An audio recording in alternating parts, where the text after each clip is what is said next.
Hello, everyone, and a massive welcome to this special edition Red versus Blue dual stream special. My name's Simon Linstead. I'm the host and founder of the Info-sec Live community, and today the Info-sec Live team, joined by the founder and creator of ThreatGEN Red versus Blue, Clint Bodungen, will be taking on Gerry and the SimplyCyber channel in a Red versus Blue live battle. So without further ado, I'm going to bring on our star guest and star player today, the creator himself. Clint, how are you? Wonderful. I'm happy to be here because it's Good Friday, which means it's going to be good. And our staff is off today. I gave everybody the day off so they could watch this epic event. Excellent. And we are rightly going to rinse Gerry and win. Is that correct?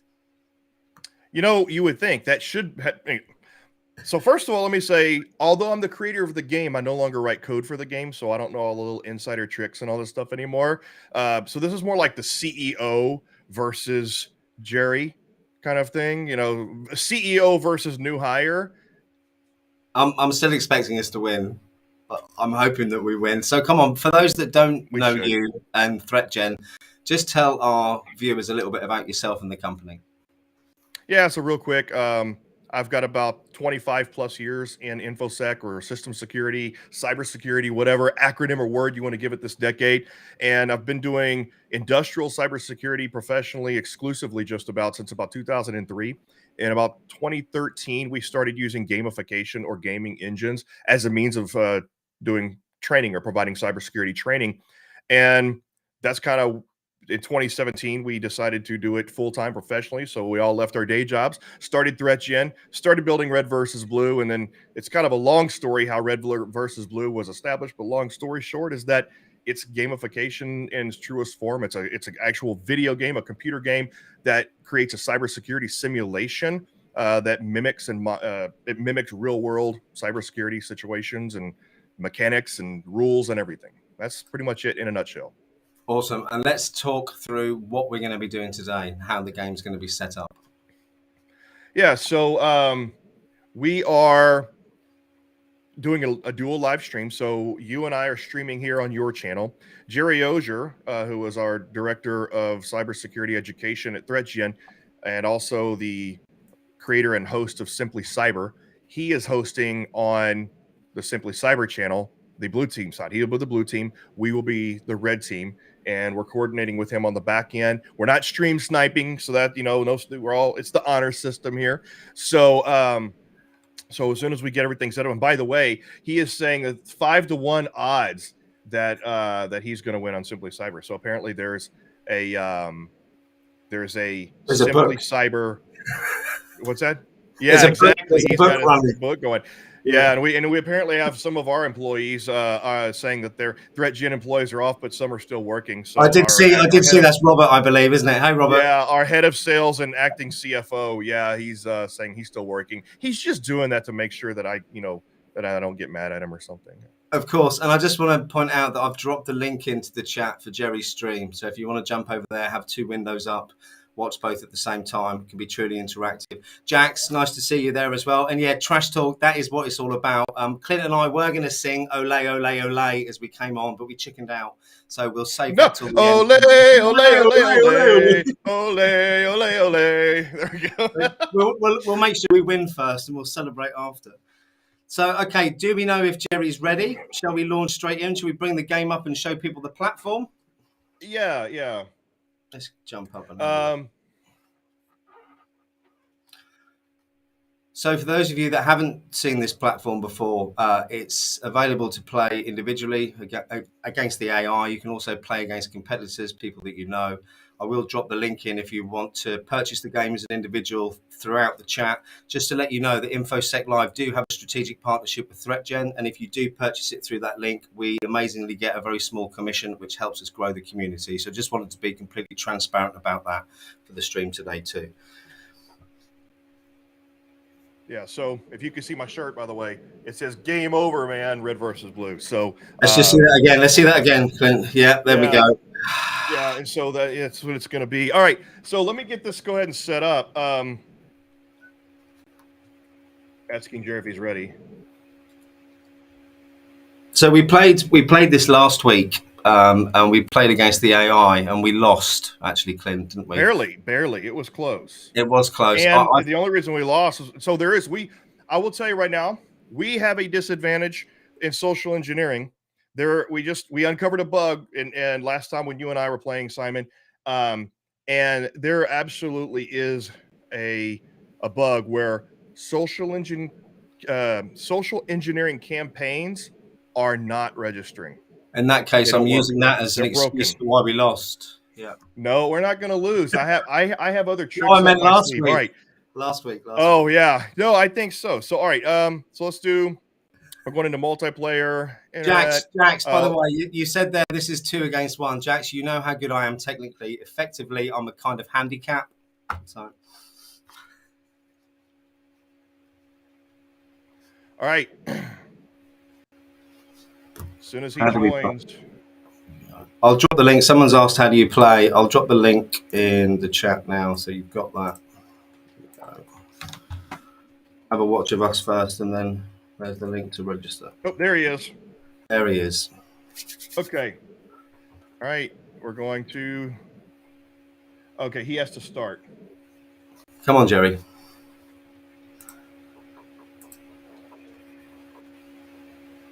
He looks nervous. I've just had a quick look at his stream before I shut it off. He looks nervous to me. Yeah. So we don't know what map he's going to be using. It's up to him. As the blue team, they get to choose what map. Like we're coming in blind, just like a real red team. We don't know what the network map's going to look like or anything. Do we know what kind of industry or anything like that at this point? It's going to be industrial. It's going to be either manufacturing, a pipeline, or a larger oil and gas facility. I mean, if he's smart, he'll choose the largest one. Yeah. So he's waiting. He's choosing right now. And yeah, I mean, honestly, if you want the stream to be, if we want to limit the time, he'll choose the smaller one, the manufacturing environment, which is a smaller environment. And yeah, him to choose. Okay. All right, there we go. So there's I'm not going to worry about any of that. That's just our win conditions are basically we have to destroy the ICS or disrupt his. All right, it's not our turn yet. He's working, so nothing has started yet. Let's use this opportunity then, Clint, just to give people an overview of the screen we're seeing here and what bits do what. Yeah, so I mean, this is a blank screen because we haven't discovered anything. We have the internet cloud here. The internet hasn't even showed up yet because we don't actually get to do anything or see even the setup until the turn has been passed to us. So I have my resources. I have my hacker resources, which is a combination. It's a composite score of my hardware, the number of people I have, my skill levels, and everything like that. And I can increase these with different ways. My hardware level is 1. These represent all the actions that I can do by category. I can also perform actions by going into the action tree, and I have all of my hacker actions, port scanning, everything you can think of is in here that I can possibly do, except for apparently malware campaigns are broken. And then when I find assets, and looks like we already have a problem. His timer's not ticking down. We already have a. Is there a way around that, Clint? All right, we're gonna have to back out and start over. I'm gonna make him host. No worries. Let me close the screen out for now. We may be having an issue because we're streaming. Okay, just first of all, we've never done this while also streaming. Apparently, someone's just said his screen is frozen at the moment. I'm not sure if you mean on ours or. I'm blaming that on Gerry. His computer got scared. That's what it is. Did we hack Gerry? Not yet, Jax. We're trying. It has been a technology week. And I'm going to chalk this up.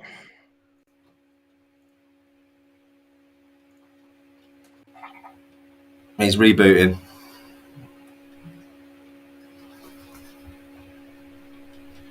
All right, so he's rebooting.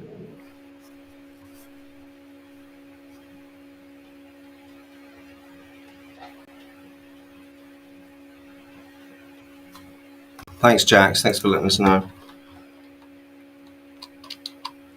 So yeah, like you were saying, Clint, it's the first time we've tried to do this on a dual stream. Yeah, so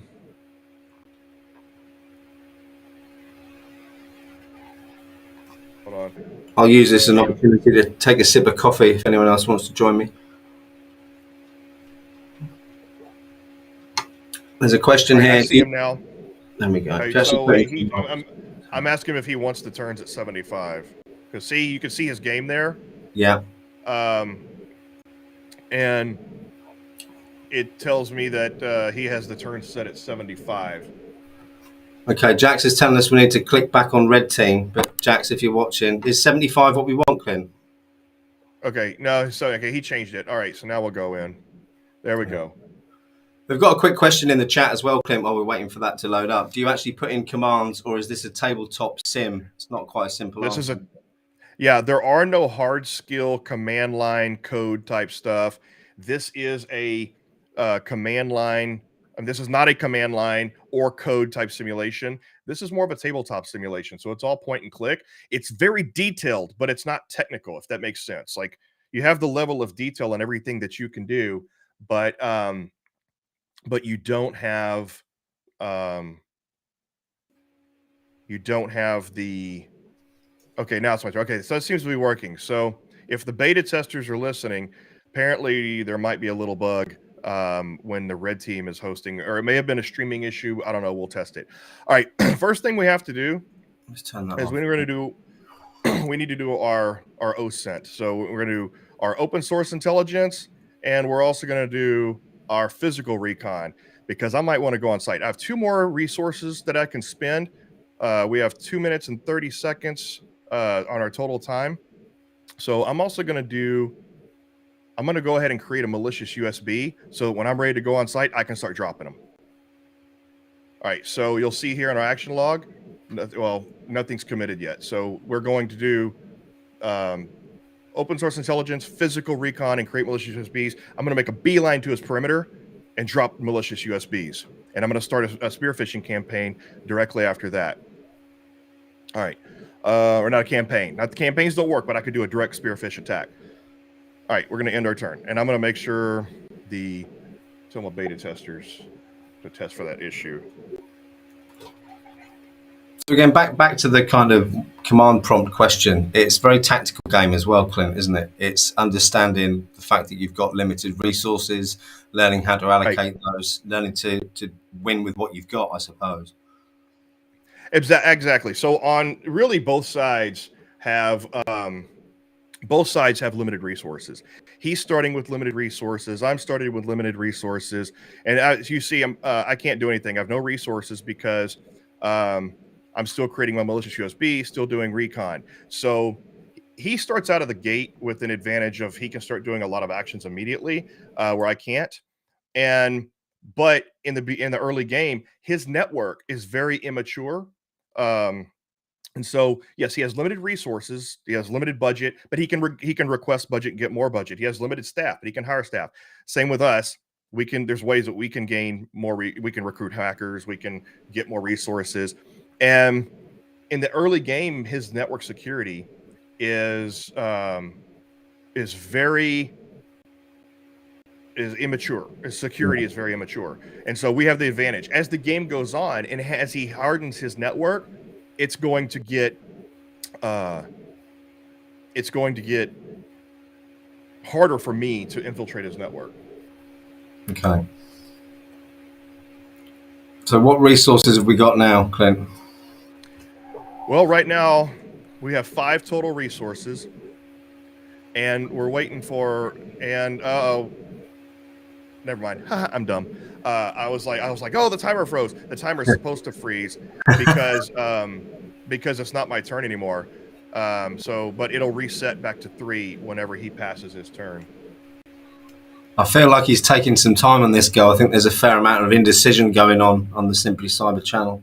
Well, he may be talking too, just like we were talking as well. And so, all right. So here we go. So our physical recon was completed. Our OSINT was completed, and our malicious USB was created. So I'm going to, hopefully this will work like this. So if I do a spear phishing campaign attack, okay, that takes three resources for 3 turns. I'm going to come back to that. So I'm going to make a beeline to his perimeter and drop USBs.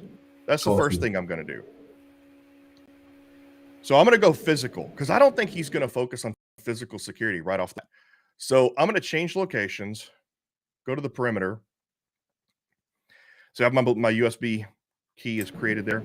So I'm going to head to the perimeter. I have 2 more resources that I can do. So I'm going to spend those resources. I'm going to research, and I'm going to go here. I'm going to research electronic social engineering to give myself a better chance at spear phishing and USB attacks. And I'll end my turn. And also, the quicker I make my, I'm going to talk fast and move fast because the quicker I make my turns, it's going to make them think that that you know what we're doing. I'm going to rush him. I'm going to rush him. So a little bit of psychological warfare going on. Oh, lovely. All right, so yeah, see, he's going to be taking his time, and I think from what someone said in the chat, he's explaining the layout. I think from the blue side, I've only ever played this as red team, but I have seen it played as blue. Don't give me any hints. Don't tell me anything about. No, I'm not. I think he's just explaining the layout and how things work from a blue team perspective. And I think again, it's another point worth mentioning for the game is that it does help you gain that understanding of the entire overall processes within an entire operation, rather than just the small bits you might have been focusing on in your career so far. Right. So we're on the perimeter. All right. So I'm going to very quickly start dropping USBs. And I can only drop 1 per turn, but I think I can use it for up to 5 turns. Let me just make sure. Yeah, see, I can't do it. Okay, so I'm going to do that. And at the same time, there's only things that I can do while I'm on site. So I'm going to go ahead and do a Wi-Fi scan as well. So that's available to me for the next time I come back on site. And I think I can also go ahead and because you can drop USBs anywhere. So I'm going to go ahead and also see if I can move location. I'm going to move to inside his plant. And I'm going to use physical as opposed to social engineering because I think he's probably starting now to think about working on his social engineering defense. So he's probably got user training going. I don't know. So I'm going to try physical entry. Oh, wait, it takes more. I only have 1 resource. All right, I can do with that. I can probably do something simple like just research weak passwords. Yeah, no, it's 2 costs. Does anything take 1? I don't think it does. I don't think I can do it. I don't think there's a single thing I can do with 1 resource. Can I? Yeah, I can't. I'm remote, so I can't even scan. All right, I just in my turn. We'll see what happens there. So I'll start dropping these USBs. What's going on? So I'm dropping the USB, moving on site. No, I'm not moving yet. So doing a Wi-Fi scan, dropping a USB. Those should happen immediately. And then researching electronic social engineering to help me on site. So yeah, I'm definitely taking the physical route first because very few people ever focus on physical first. And it's expensive too to start putting up your video surveillance and all that. So now I can tell you in this latest update, we did beef up physical security. It's a little harder just to make a beeline straight inside. It's harder to get inside. It's easier to get caught. So well, we've got someone informing in our community. Yeah, please don't tell anyone what's going on because it's going to ruin the game if you do. Yeah, who's doing that? They should be banned from our chat if they're going to do that. I was also going to say, if you do have any questions throughout, I'm a bit of a spare part in this game today, so I will keep an eye on the chat and bring them in as and when I can. And I noticed that we had one from Ramadan. Does compromise Active Directory also increase the probability of successful spear phishing attack? Good question.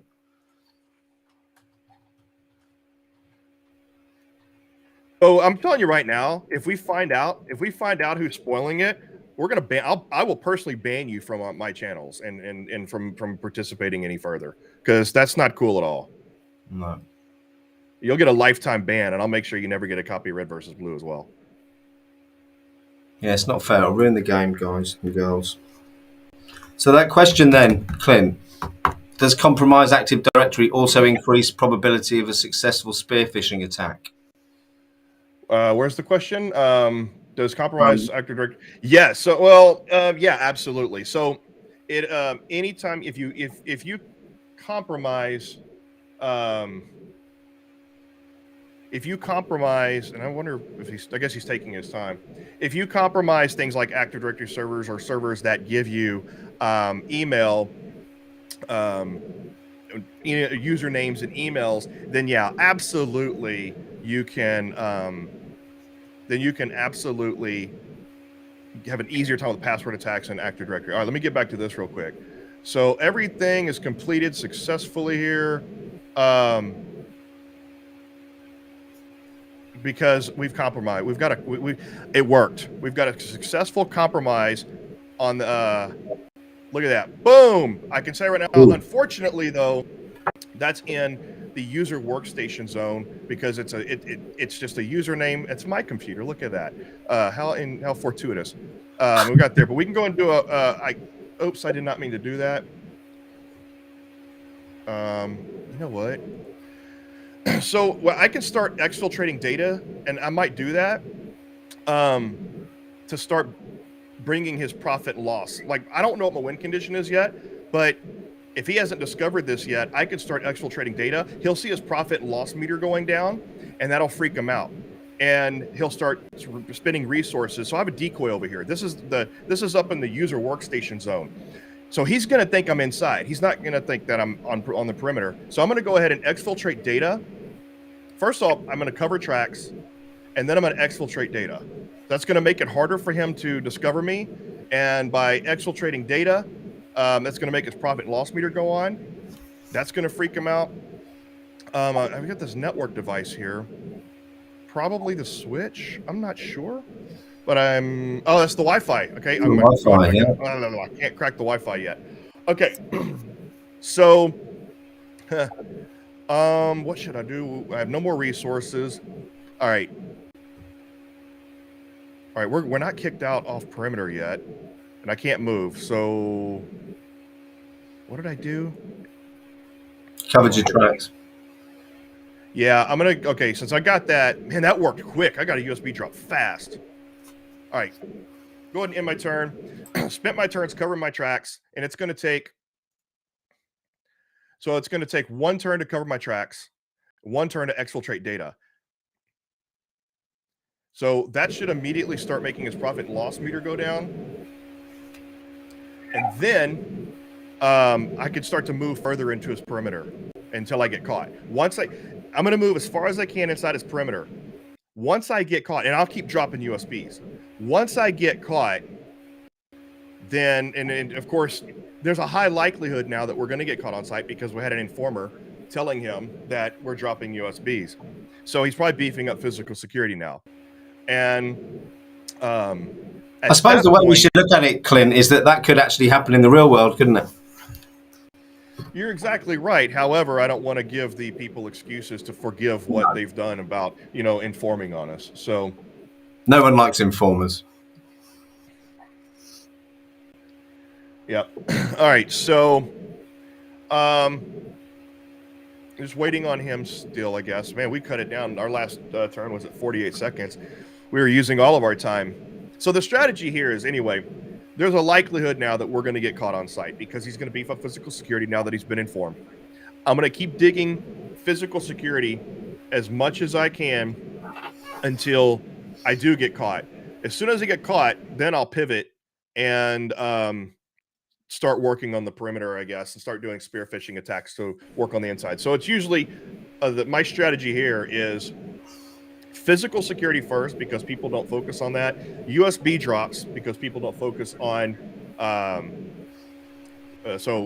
people don't focus on the social engineering side up front, and then I'll pivot to spear phishing. Since I can't use social engineering campaigns right now, I'll pivot to spear phishing.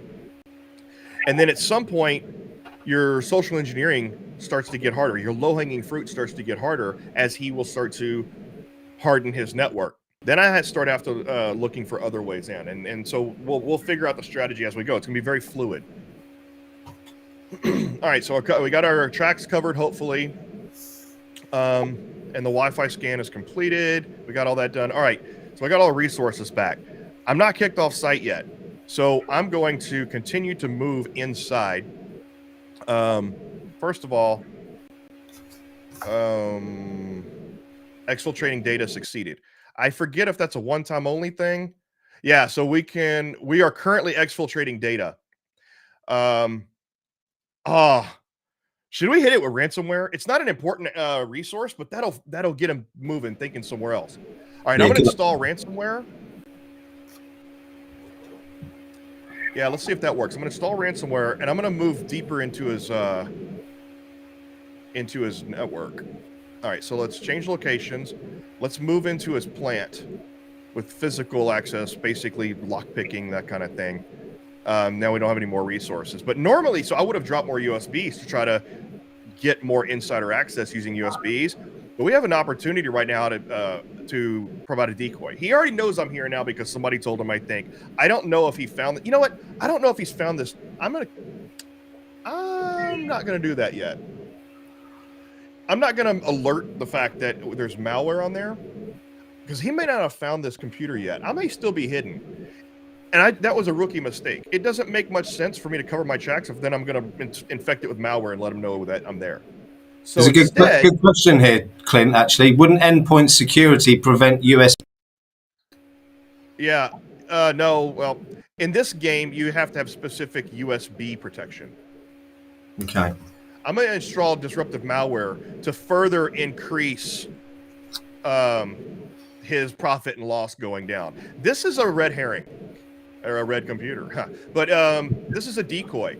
I'm gonna have his profit and loss is gonna be going down. So he's like, oh, I must be infected somewhere, and then that's a decoy. And then at some point, you know, while he's focusing on this decoy, I'm working on getting further inside on physical. Good shout, Brendan.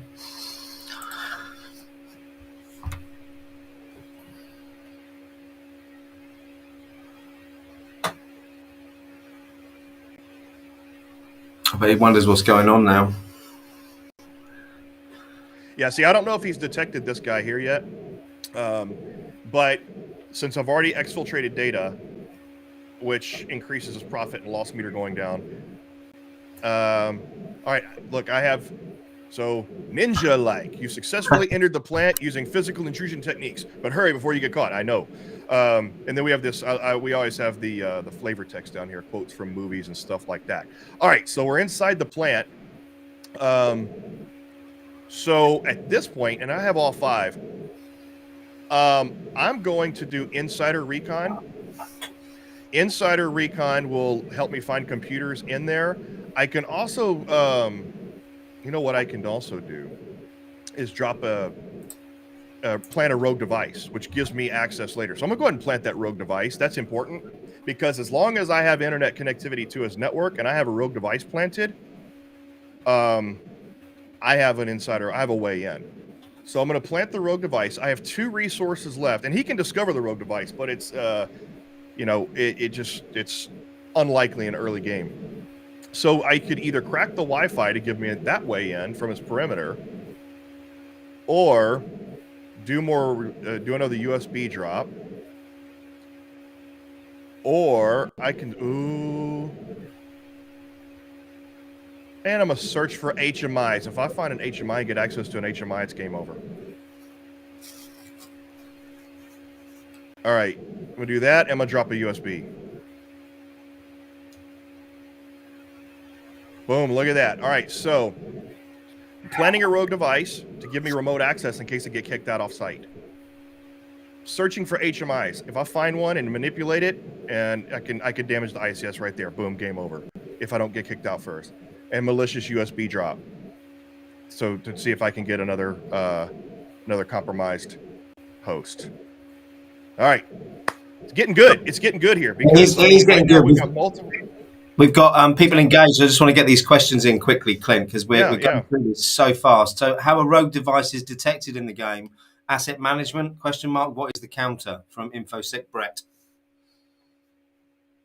So Brett, you're asking because you play the game and you stream the game. So, what was the question again? Rogue devices are detected. Yeah. So you can detect rogue devices through your SIM once you have SIMs installed, endpoint protect, or so network. Your IDS can detect rogue devices. Your SIM can detect IDSs. I think if you do a vulnerability, and so Brendan came back. So he told Gerry to move to the red team. Thanks, Brendan. And the count. I'll have to get. Hey, Brett. Look, here we go. I got arrested last week in this game, Clint. Yeah. But that's okay because, well, let's see what all that worked. All right, so I got arrested, and we knew that was going to happen. But okay, so we had failures here. So we got arrested before we dropped the USB, before we searched for. Okay, so that's right. So now what we're going to do is we're going to pivot. We still got this. He doesn't know we have this. Apparently, he's freaking out. So here's what we're going to do. Oh, I forgot I got that little bug there. All right, so we got arrested. We can go back on site and drop more USBs and see if that works. But he apparently is already, he's wise to the physical stuff. I was hoping to get find that USB and find that HMI before we had a chance. But Brett, hit me up on Discord and I can talk to you about a lot of the mechanics there. So instead, all right, we're going to do a spear phishing attack now. So that's one thing. Wait, we're in jail. We can't do crap. How many turns do we need for that? I think for 5 turns. I think we lose 3 resources for 5 turns. And let's pivot from inside here. All right, so what we're going to do is, since we have limited resources right now, we're getting arrested, our leader's in jail, we're going to do a host scan. We're going to pivot. We're going to pivot from here and do a host scan. So we're pivoting and doing an inside host scan.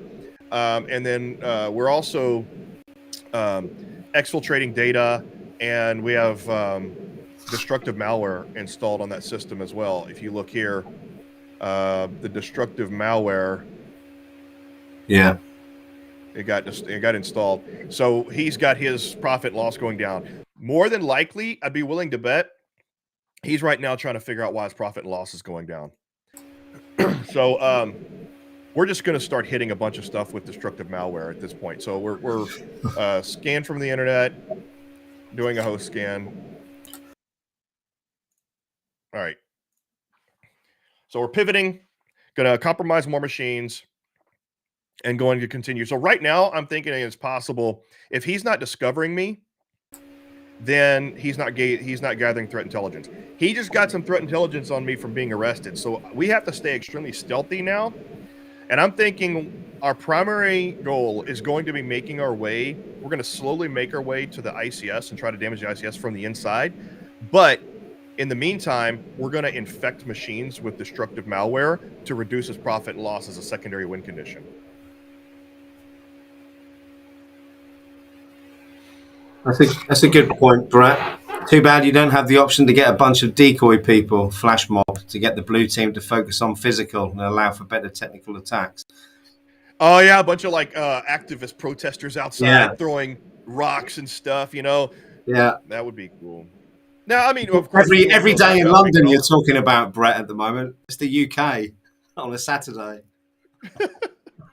Of course, for that matter, I mean, you could just have some rogue actor, run up to the side of the building with an RPG and launch a grenade into the side of the control room or something too. So I feel like we're combining the game we're playing in this room and the game my 13-year-old's playing 2 bedrooms down. Yeah, Call of Duty or something, or Well, I suppose I should do a quick shout out to Elon Musk and Starlink for enabling me to stream this whilst he refuses to get off his game in the other room, because it is a fair achievement living in a rural location as we do. Oh, are you on Starlink? Yeah, we've had it for about 9 months now. and Wow. it's been really, really, really good. I have a few issues only because of placement. We've got a thatched roof on the house, so you can't put it on top of the house. So I've got it on top of a shed, which means it does get a partial obstruction every 43rd minute. So it could be in about 6 minutes I might disappear for 5 seconds. If I do, you'll know why. But other than that, it's been absolutely fantastic. Yeah, it's expensive monthly. The initial setup was quite cheap, but it does cost a fair amount each month for broadband. That's cool. By the way, so he's taking a lot of time during his turns, which means now he's probably noticing his network is being pilfered, or his network data is being exfiltrated, and he's noticed his profit loss is going down. And I have my tracks hidden here, so he's going to have a hard time finding me. And you know, to be fair, on our last turn we were talking a lot too, so it's maybe some explaining, maybe figuring out what's going on. So access cut off. He just segmented his network. Looks like the blue team managed to kick you out on the internal network somehow. So, but I still have access. Probably because it was compromised by USB, but I can still do things. Now, access was cut off, but I still have access. Huh. That's strange. I wonder if that was a race condition thing to where I don't know. It said access was cut off, which means he probably segmented his. I can tell you right now. Yeah, he segmented his network because see, look, these IP addresses are .100. These are .72. So I'm thinking these are the outside, maybe. Yeah. So this is the firewall, and either a remote user or a VPN. These are the internal network here. Okay. So yeah, I don't know why. That's something to look into if any of my guys are listening. I don't know why it would say access cut off, but I'm still able to access this. It might be a race condition. It couldn't be All right, something let's that. go ahead. Sorry, go on. I'm going to go ahead and port scan these. I'm going to start moving internal and move through the network until I get out of jail. But yeah, I don't know. I don't know why it would cut me off, but I still have access. It may also be because it was compromised via a USB, or the notification. So basically the notification. Here's what I'm thinking. I'm thinking there's a little bug there. Originally, before we refactored the entire back end with the levels, you'd get a notification whenever all your network IP addresses change and you lose access because they resegment the network. The logic that it goes off of, I'm thinking the entire logic tree is not complete. You're still getting the notification that lets you know that all these IP addresses changed and that the network has been segmented, but maybe either it's not actually working, it's not cutting your access, or B, what could also be happening is a remnant of a notification. So he may have segmented his network like prior to this, and then it just didn't tell me that the network is segmented until I did my first scan and found these computers. So basically, if I had access and he segmented his network, I would have lost access. However, I didn't have the access to the inside to some of those when he segmented his network. I don't know what's going on. We're gonna have to look into that. Let's So, find out. something for the beta testers to look at. All right, I've got these devices port scan. I'm still not out of jail, so maybe even closer to 10 turns. I don't know. Yeah, it's as I said, it's not related to the rogue device. I never got the rogue device planted, so no. That's a good point, though.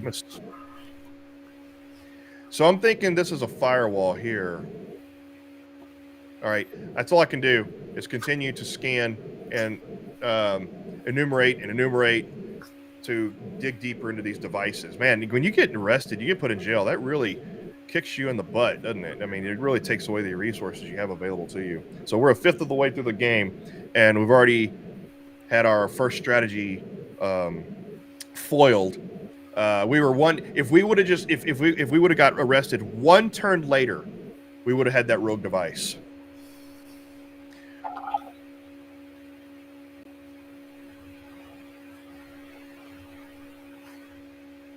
Okay.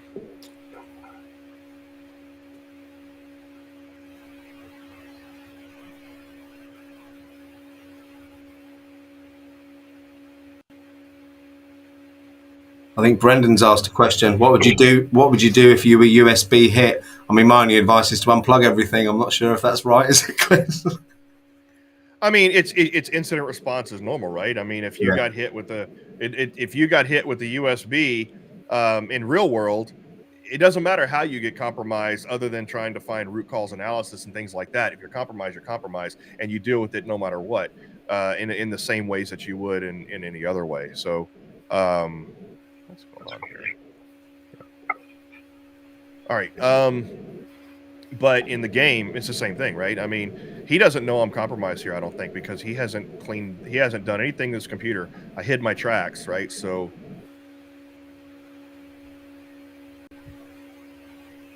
okay, more in game. Yeah. So, I mean, if you get hit with the USB, but it's the same thing. If you're compromised, you're compromised. You can prevent USB, or attempt to prevent USB compromises, by installing USB security on your hosts. But it's the same thing in game.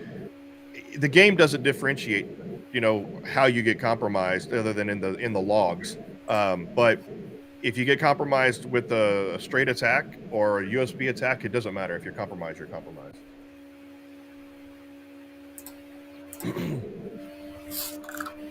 Yeah, I'm seeing that too. So you're supposed to have to be able to research persistence to cover your tracks, and that's not the case, and I don't know why. This latest update might have introduced a couple bugs that we have to fix this week. All right. So now we can look to find vulnerabilities, and we're out of jail. Whew. Excellent. All right.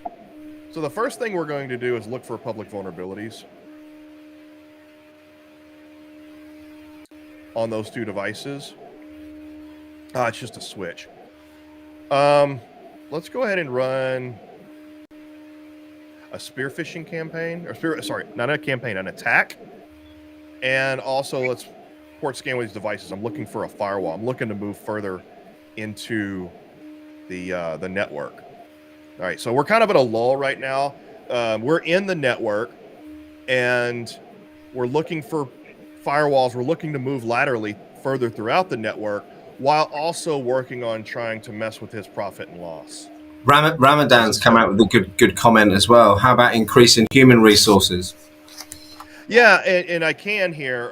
Well, if you're talking about the blue team, then yes, that's always a good idea. But we can here, but we don't have enough resources to do it. So we can recruit hackers, and it takes 2 resources, which I will do. But for now, I can also upgrade our rig to increase our resources.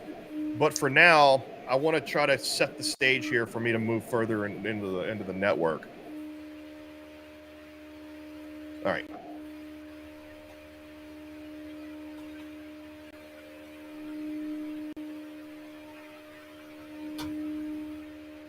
Yeah, we have a combination of people on YouTube and on LinkedIn here, and I think most of the people are chatting in. I think sometimes this is run through Restream as a platform. Sometimes it doesn't filter the chat through terribly well from LinkedIn either. So if you do want to engage and you are watching, it would be good to jump on the YouTube channel. I'll drop the links in the chat for both of them for anyone who wants them. Bear with me one sec.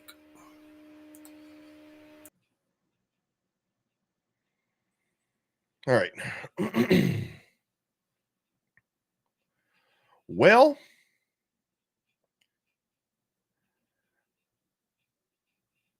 let's see. Waiting on him. I'm trying to think. What am I going to do next? It depends on what happens. So I mean, the spear phishing campaign, the spear phishing attack's going to take 3 turns. It's it takes 2 resources for 3 turns. So, but it's very targeted, and you have a higher percentage of success. But if that doesn't work, I'm not going to try again. I'm just going to move on. But it's kind of a shot in the dark.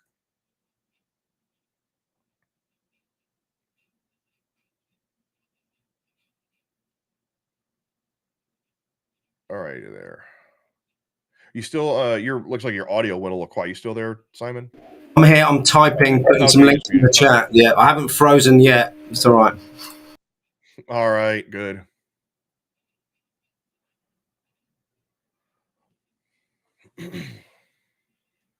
So I'm curious, how many people are watching both streams simultaneously?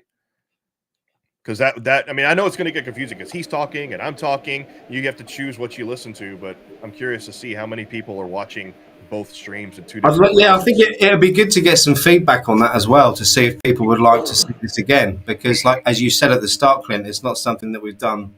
I certainly haven't done before. Yeah, this is the first time ever. I mean, this is the first time. I figured that some people. Yeah, I figured. I bet Jess has to be. I know Jess is. I figured Brendan would be. So. I suppose I should do a quick plug, actually. If you can encourage anyone to come on here and subscribe to our YouTube channel, that would be most appreciated as well. While you're watching, that would be amazing. Sorry, Clint, I'll be quiet now. Nope. Let's see. All right, what we got here? New vulnerabilities found. All right, so we can attack this now. Awesome. We can't. So action log. We still got the spearfishing attack going. Yeah, so that's going to take a little bit. In the meantime, we can do some more work here. So one of the things I'm going to do is I'm going to prepare a covert attack so that he doesn't see me attacking. So, prepare a covert attack is how you, so my fault. You're supposed to research persistence to hide your tracks, not prepare a covert attack. And so, or both actually. So I messed that up. I'm the person that hooked that up wrong. So I might as well do research persistence. So, I mean, here's the thing. To your point, Simon. Sorry, I got allergies going. So, my strategy's been thwarted by, number one, I'm just going to, trust me, I'm not whining. I'm going to provide some logic here. It's possible that my initial physical attack has been thwarted with, a whistleblower. And it's possible that some of my, there's some things that I can't do. Like I can't do a campaign because there's a bug right now that we are fixing, but fix next week. I had there's another little bug that I caused about I can cover my tracks, but I can't research persistence, so it gave me a misconception. So there's some things that are happening that are messing up my strategy, okay? And that's okay, because while I don't want to make it okay for whistleblowers to go and tell him what I'm doing, all these other things, even though they're bugs in the game, hey, stuff happens. That's real life. I mean, it's exactly like real life cybersecurity, right? I'm trying to get things done. I'm trying to work. Either Jerry's on the blue team, I'm on the red team. There's some slight bugs in the game right now that are providing a little bit of difficulty, but the same stuff happens in real life. You're going to have things that happen that you don't anticipate. And so while, again, I'm not making excuses for my bugs, I'm not saying it's okay for us to have bugs. This is probably one of the very few games that's out there that you could say, you know what? Some bugs in the game actually make the game more realistic in terms of the frustrations. Well, it's ironic, isn't it? Because we had a question actually from Bob saying, how close to real world is ThreatGEN? Well, I think Clint partially answered it there. Do you want to cover that off in a bit more detail? Yeah, procedurally, look, everybody that has worked on developing this game, we've got each of us have more than 10 years of cybersecurity experience. I have more than 25 years of cybersecurity experience. For what it's worth, Aaron and I, the primary developers of this game, were authors of the book Hacking Exposed Industrial Control Systems. And we've been game developers for about 9 years. So we've tried to make this game as hold on. I can't do anything. Watch this. I'm just going to swip it right over here. Rush, Jerry, rush, hurry. Oh, yeah, I've already turned over my time. Either that or he's saying, he's saying, I'm out of resources. Anyway, so we've really tried to make this game as realistic as possible from a procedural perspective. Obviously, there's no command line stuff, there's no writing code, and we've tried as much as possible to make all the correlative rules and mechanics on the back end work like real life.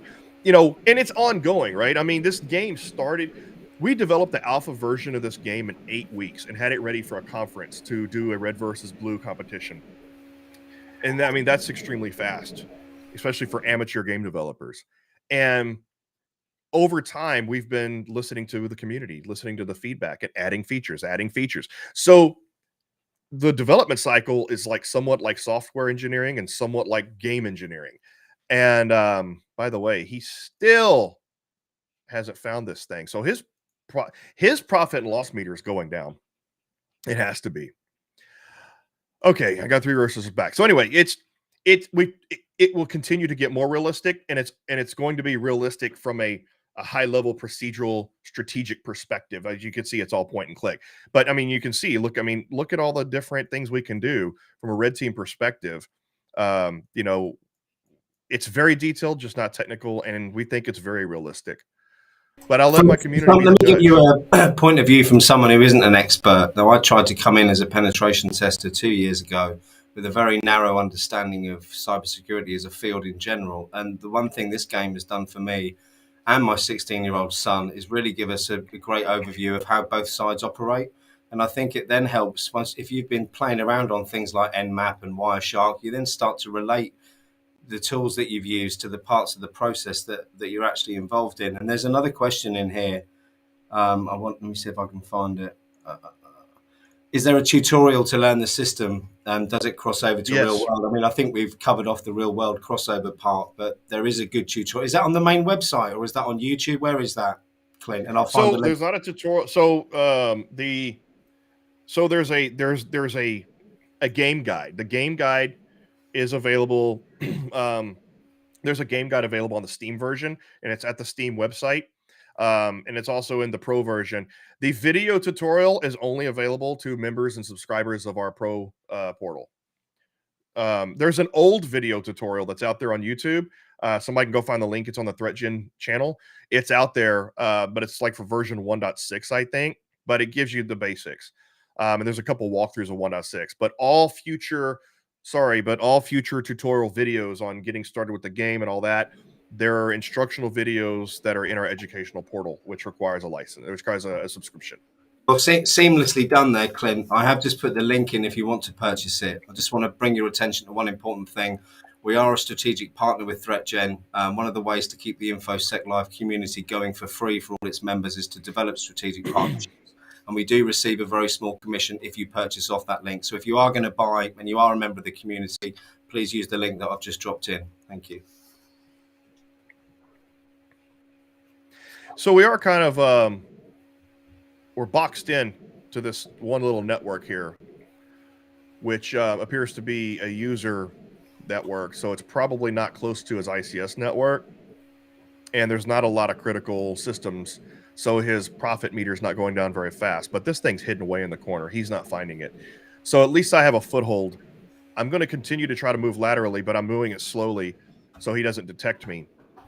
And so I have to wait until persistence is done researching. So I got 2 more turns. In the meantime, I'm continuing to enumerate. Not these are out of my reach. These are in a different network. But I guess I could because they're internet facing. But I'm not worried about those right now. Since I already have a foothold here, I'm moving laterally here. I'm going to research persistence, compromise more devices, and keep hidden and can continue to exfiltrate data and install destructive malware to keep his profit and loss going down.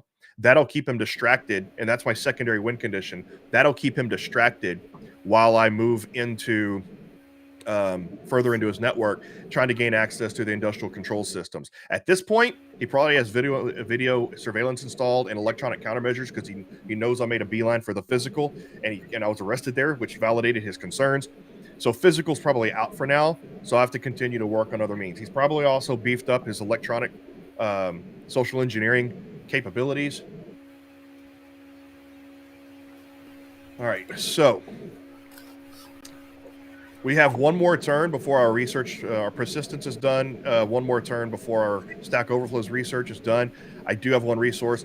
There's something really weird going on here.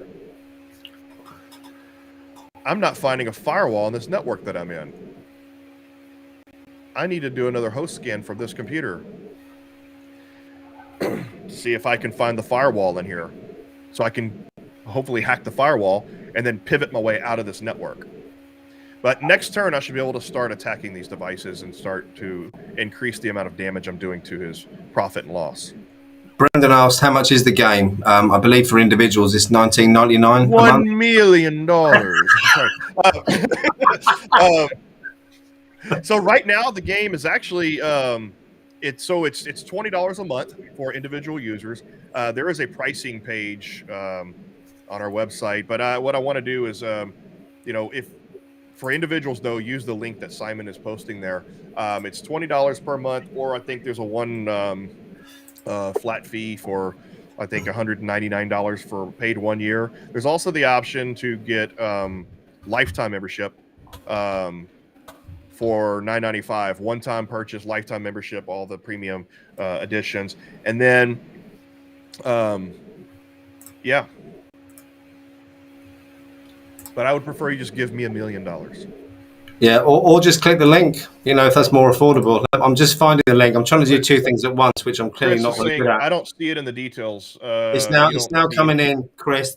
I've got lots of links because there's so many different versions, but this link here is for the individuals, not for the corporate versions, which are obviously more expensive. So there we go. All right. What's going on here? Why am I zoomed in or zoomed out? My Zoom window's not working. I have some sort of hold on. Oh, there we go. Okay. I see what happens. Okay. All right. That was user error. All the resources. Yeah, it was. All right. Host scan failed. This is really weird.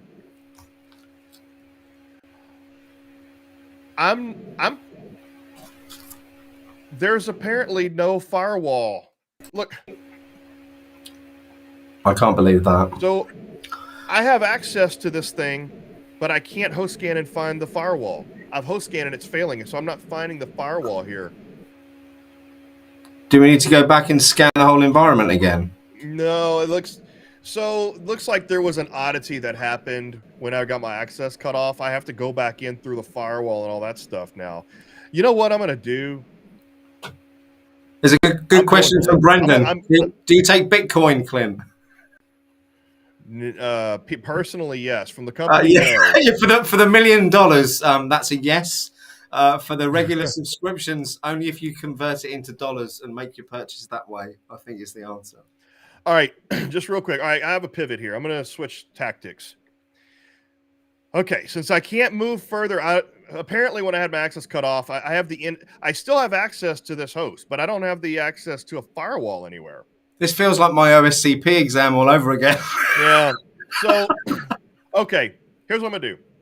I'm going to research. Now that I have persistence research, I'm going to move stealth. I got to move quickly. I have very little time. Okay, I'm going to prepare covert attack.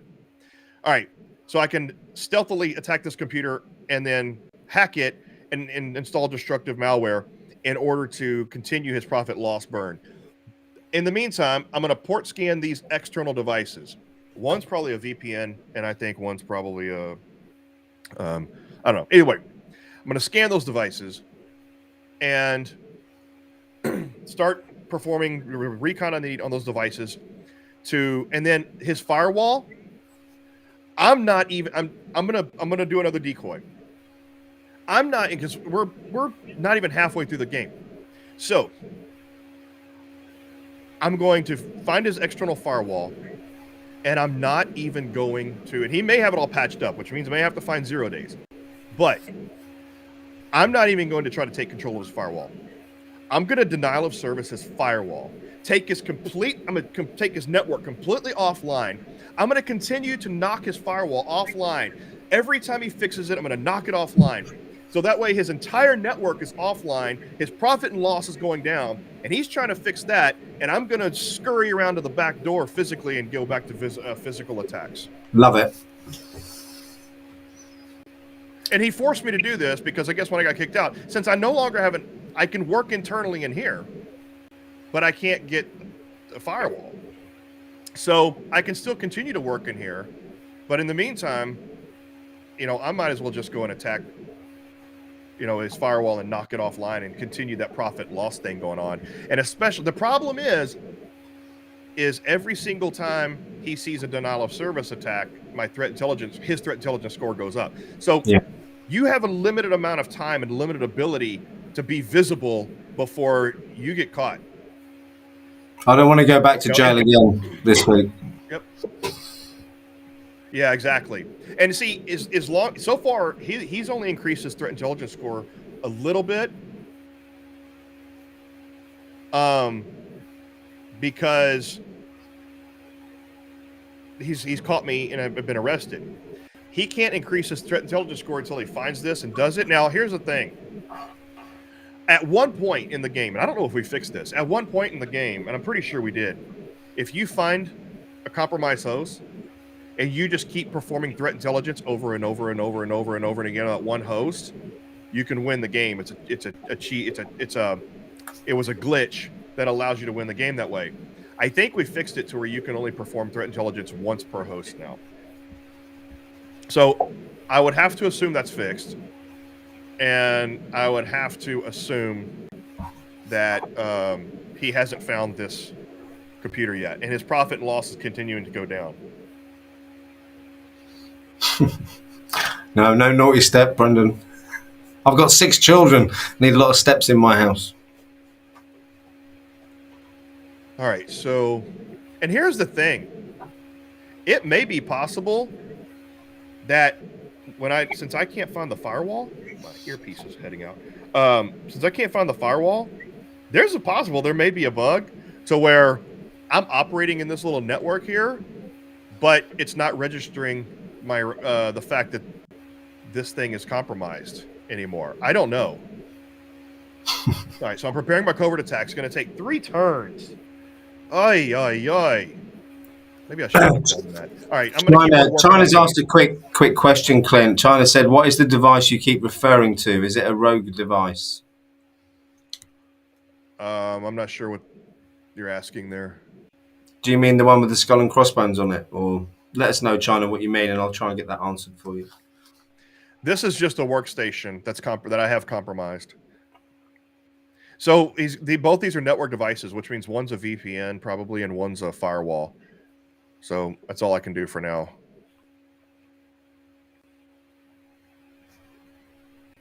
And we noticed in the game last time we were playing, talking about the real life aspect of it, is we discovered a couple of laptops and sometimes they disappear and reappear as they would in a real environment. I haven't done any new host scans from the internet, so I don't know if I haven't picked up any remote devices yet or remote laptops. Yeah, I'm really curious. Like, his profit and loss should be going down, but he hasn't found this thing yet. And maybe because it's a user workstation, he's not thinking it's that important. So he hasn't put endpoint protection on. He's not detecting it. And I've got my tracks covered. But it does have me concerned. I'll be really curious to see the brief, to watch this, go back and watch his side, and to see if this is being registered as compromised or if his profit and loss is going down. His profit and loss should be continuing to go down because this thing is it's got destructive malware on it, and until he fixes that destructive malware, his profit and loss is gonna continue. But what if he isn't aware of the profit and loss? There's a comment there from Brendan. Would he be aware of it in the game? Does it make you aware, or do you have to look? His meter would be going down. If his meter is not going down, then the profit and loss is not registering, which means something about me getting kicked out, like maybe this attack's not registering anymore or something. I don't know. But if his meter's not going down, then that means this whole strategy is not even working due to some glitch.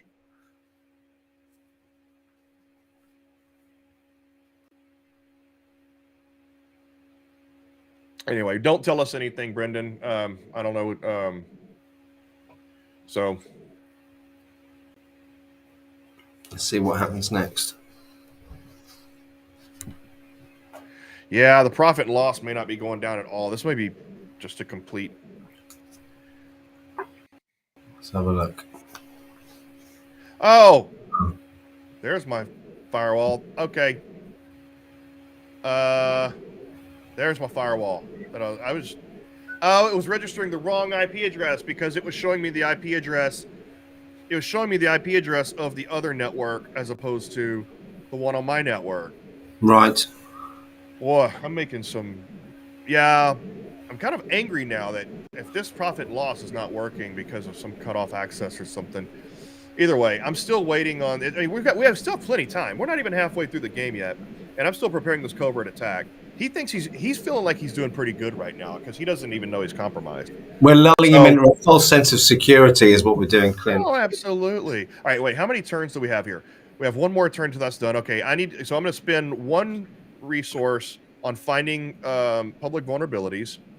I have one more resource that I can spend on, and then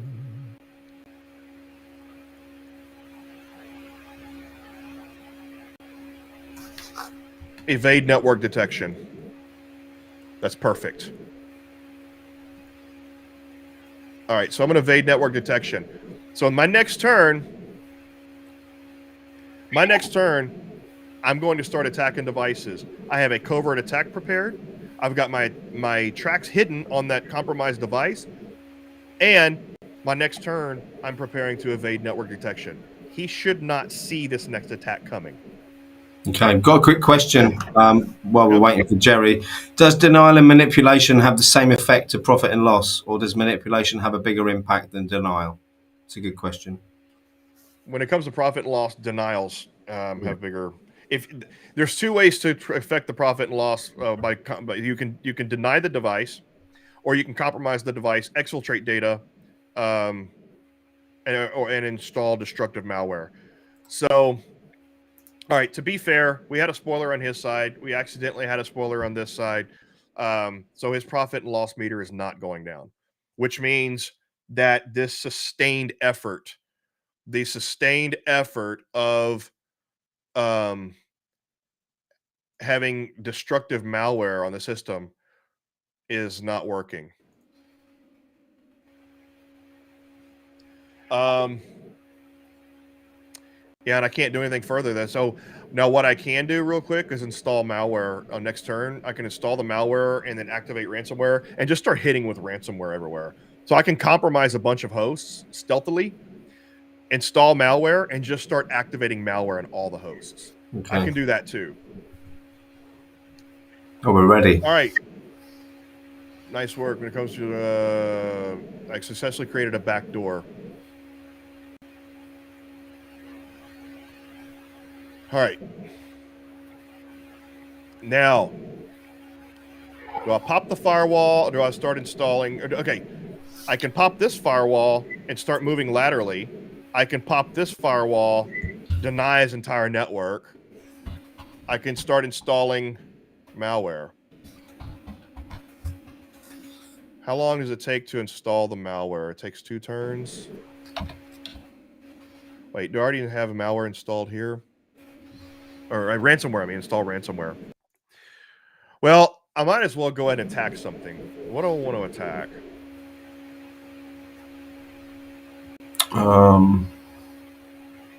What kind of vulnerabilities do we have over here? Stack Overflow and a weak password. Stack Overflow is the only thing for denial of service.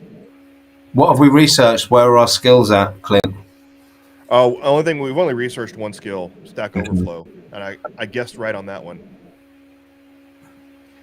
So it's either start ransomware here, deny his firewall,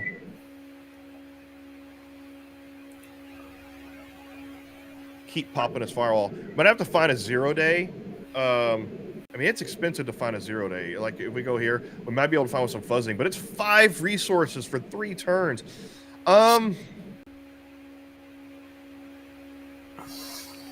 Let's keep moving inside. You know what? I'm gonna reserve knocking his firewall out and taking his entire network down, kind of as a last resort option. And then because his physical security is probably pretty good right now. So, but I can go and attack this firewall. And I can do it stealthily. He's probably already changed. Knowing Gerry, he's already changed his default credentials. And he probably has a password. Oh man, I'm gonna try incorrect access control.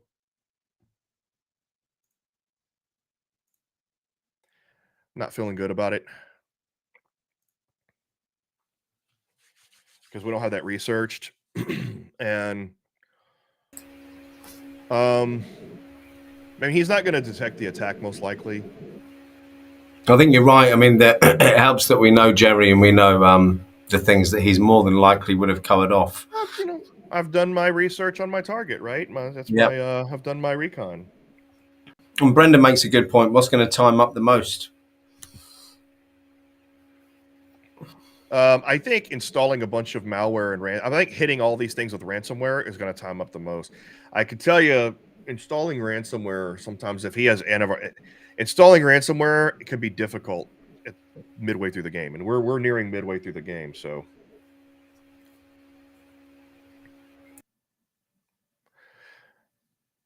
At some point, my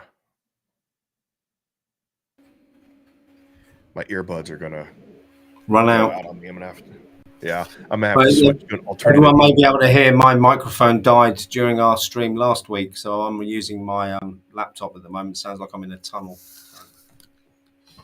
See, I bet you he thinks he's doing pretty good now because his profit and loss meter is not going down, because apparently that's not working.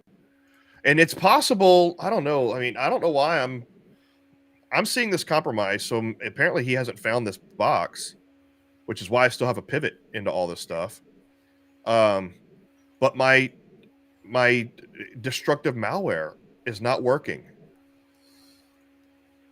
Strange. I've installed destructive malware, which means his profit and loss meter should be going down. Frustrating. And my attack failed.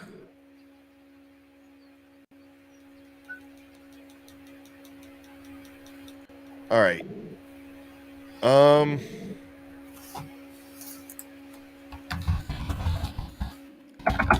What to do? I still have this pivot. As long as I have this pivot. All right. I'm going to go ahead and try to find some 0 days. I'm going to use fuzzing.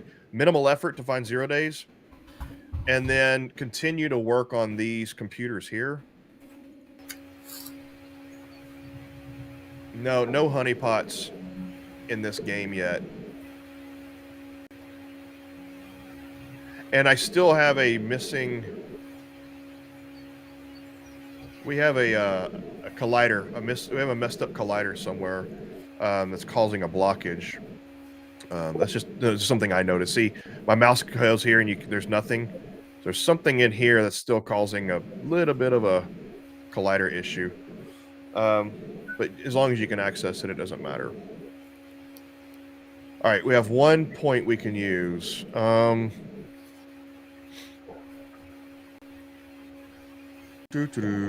Let's go ahead and do a host scan from the internet just to see if we can pick up some remote users. All right. Yep. I'm really rattled right now. It's upset me that my so far one of my strategies is being completely circumvented by the fact that the game doesn't seem to be working like it's supposed to be working. Well, we've got 30 goes left, Clint. It's still possible. Yeah. So I have a covert attack. Wait, how many uses do you get out of covert attack? Well, you know what?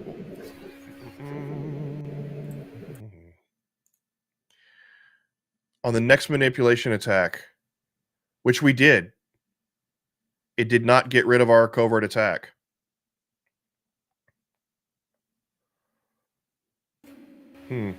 Okay.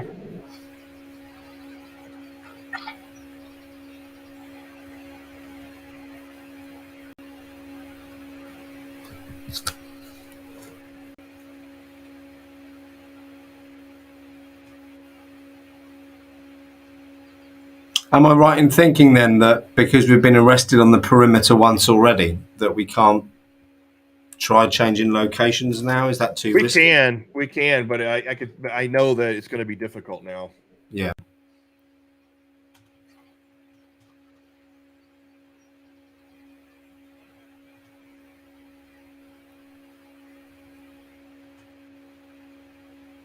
Okay. Yeah, I'm really curious. So because like I said, we did have a little, yeah, but no spoilers, no telling us what's going on the other screen, No. but we were informed that his P&L meter is not going down, even though it should be going down. So that has me angry. Again, it's as the developer of the game, I know that you're never going to have a perfect game. You're always going to have glitches and bugs, and you're always chasing them. Even the most professional games have glitches and bugs, and we fix them as diligently and as quickly as we can. However, in the spirit of the game, I can't be disappointed because get used as the Dread Pirate Roberts would say, get used to disappointment. I think the other thing is glitches in real life as well. It's not just games that it happens, Clint. Yeah, exactly. So that's interesting. No remote users. He has no remote users, which tells me he's probably on a manufacturing network, maybe. Yeah. Or there's no remote user was available or logged in at the time.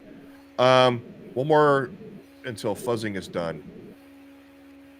All right, so I can go ahead and look for public vulnerabilities here. Or is there anything else I can do that would be worth my time for 3? Probably some, you know what? Let's do some research. So,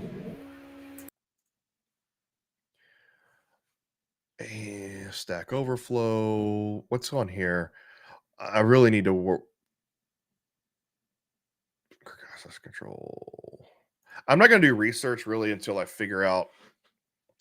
You know what? I'm going to start beefing up my electronic social engineering to kind of counter his counters to my social engineering. So I'm going to research. Oops. I'm going to research electronic social engineering more. And I have one left, which is not going to give me much. It's going to end my turn. So by beefing up my skills in electronic social engineering, that's going to balance out. So he's probably got a lot of effort put into social engineering defenses, two-factor authentication, cybersecurity awareness training. So by me beefing up my skills in social engineering, that's going to even out that bar a little bit, give me some chances. I'm going to also start doing research into my earbuds going out.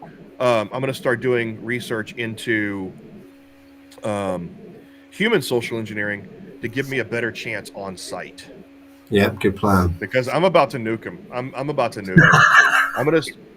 I'm gonna start. I'm gonna as soon as I can as soon as I can compromise some of these devices, I'm gonna start launching ransomware, and then I'm just gonna nuke his. And that's gonna be a distraction while I head off site. So I got my covert attacks ready. I can evade network detection anytime. That's what I should have done with the one turn. I'm an idiot. Oh, brilliant. All right. Right, I'm going to drop out for 30 seconds, guys, because my teenage son's got a running race on the track this evening and he's now being picked up. I'll be back in 30 seconds, okay?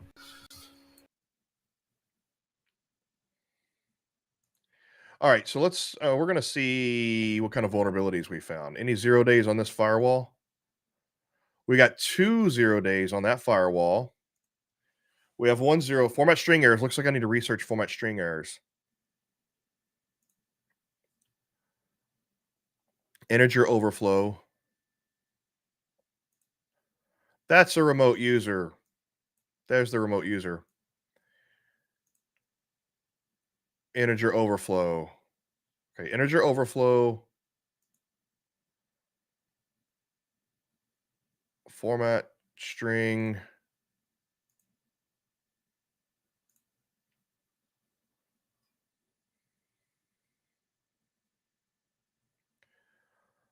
Okay.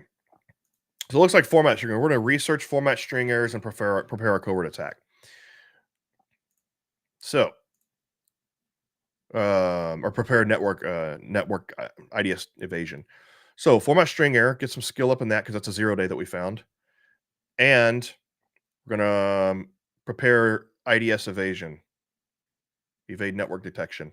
And we still have covert attack ready. So we're pretty stealthy right now. All righty. So it's funny. Someone told Gerry that we were losing, but no detail. So I'm gonna tell whoever. I'm gonna just tell you right now. Whoever said we're losing doesn't know the game, because it's not even we're barely getting to the point of halfway through the game, and there's zero way to tell if anybody's losing or winning at this point, because I still have attack vectors in. I guarantee he hasn't fixed all of the vulnerabilities, and we do still have access into his network. So how does someone figure that we're losing? What have I missed? If I find out, so apparently someone told Gerry that we're losing, but didn't give him details. But we're not. Number one, we're not losing. Number one, we're in his network. We still have plenty attack vectors left. There's no way to. I gotta turn my earbuds off. Got to get a new. So the person who went and told Gerry that we're losing, number one, you're ignorant. You're ignorant about the game, and you're cheating. So if I find out who you are, you will never, ever get a copy of Red versus Blue. You'll be banned from my channels, and I will call you out publicly, and I will dox you like the hacker. And more importantly, we're not losing, actually. Yeah, at all. Yeah. So question on why wouldn't you go after the low-hanging fruit instead of the D-days from Chris? Because I don't want to be detected. If I'm threat intelligence is a factor in this game. And why did network evasion fail? I'm going to try that again.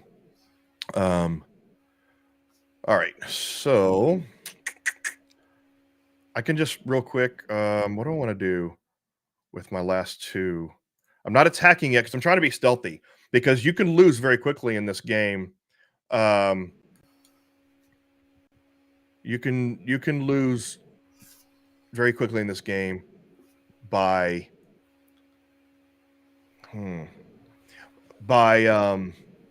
being too noisy and getting caught. I suppose while we're doing this, I'll do a quick pitch for the community. For those of you who don't know, this stream is off the back of a community that was founded back in June last year. We're now up to, I think, under 2,500 members, from those aspiring to be in cybersecurity to cybersecurity leaders, and it's absolutely free, and they're basically to help people improve, raise their game, improve their skills.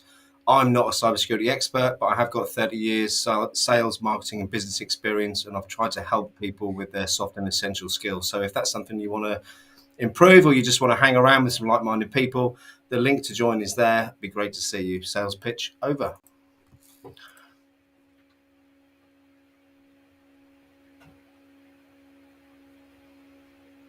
How's it going, Clint? Oh, I'm just looking. Oh.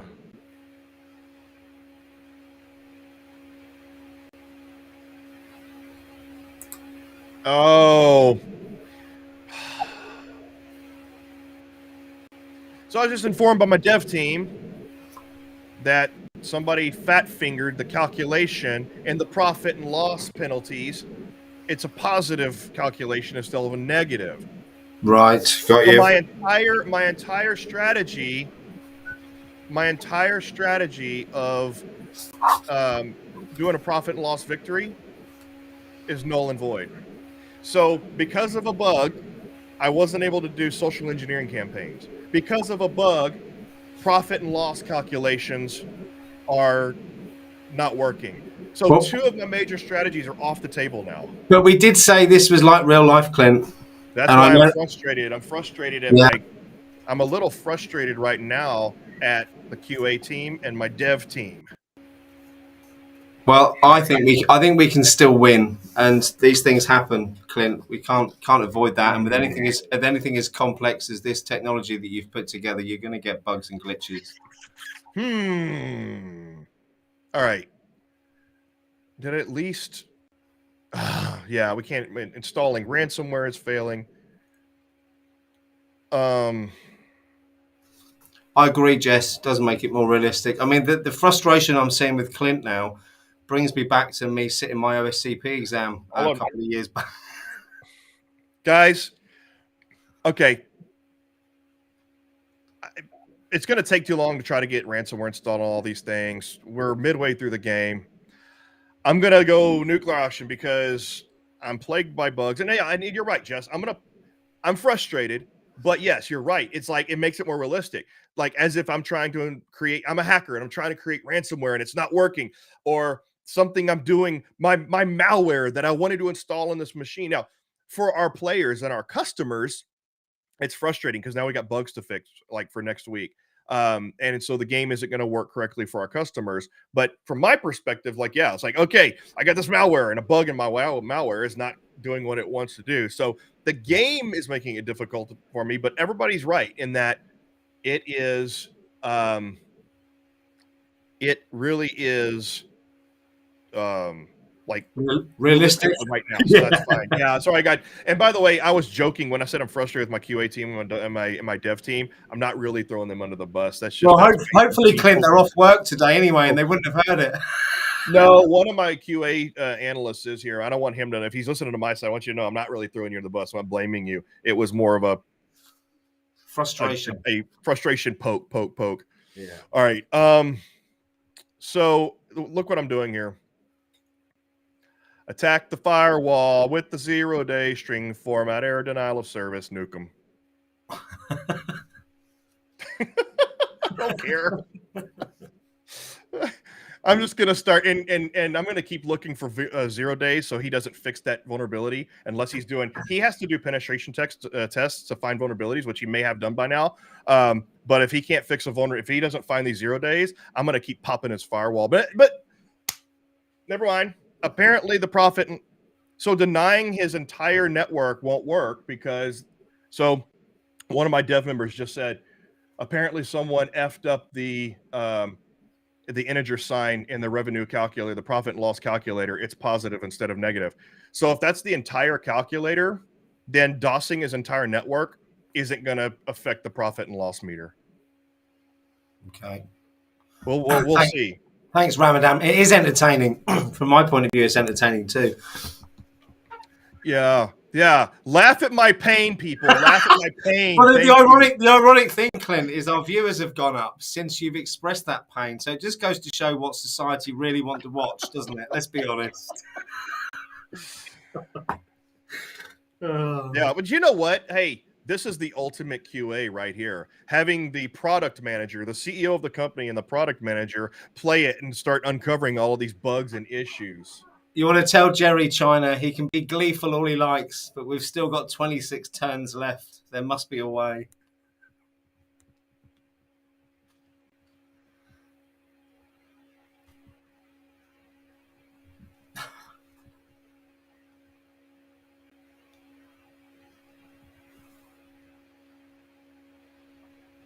Okay, let's see.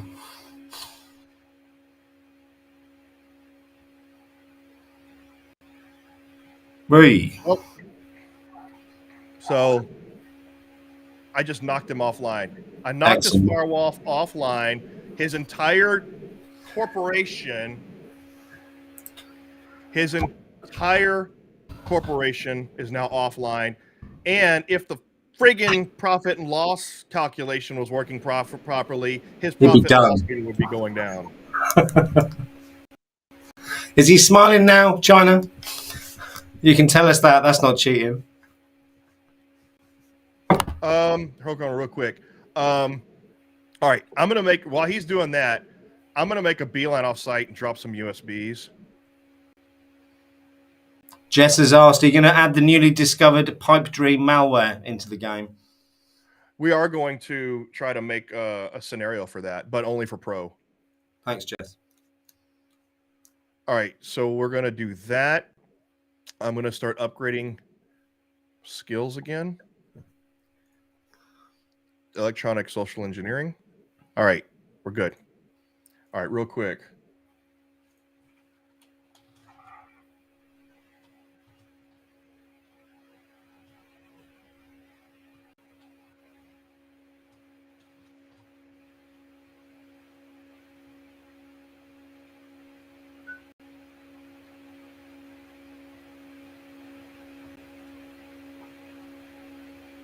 I'm talking to my devs right now.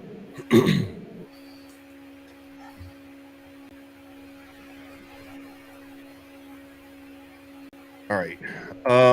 I mean, apparently he's going to be freaking out right now a little bit, at least, saying I just denied his firewall. He's probably also saying that you know what he's probably saying right now? He's probably saying that I'm getting frustrated that I can't make progress, and that so I'm just nuking his firewall out of spite. However, the problem is he's right. I am getting frustrated, but not at his blue teaming ability. I'm getting frustrated at my own code and my own game breaking. So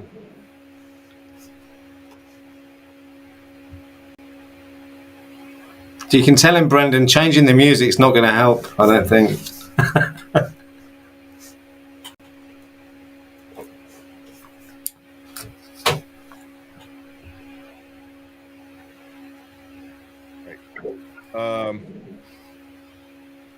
I'm yelling at my developers right now on chat.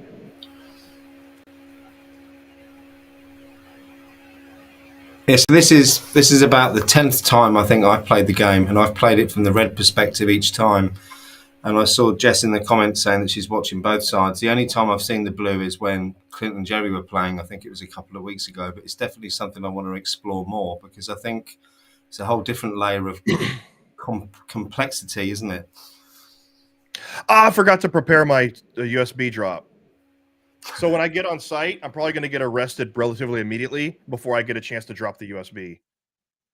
So, firewall's still down. He hasn't fixed the firewall yet, but it doesn't matter because the profit and losses isn't going down.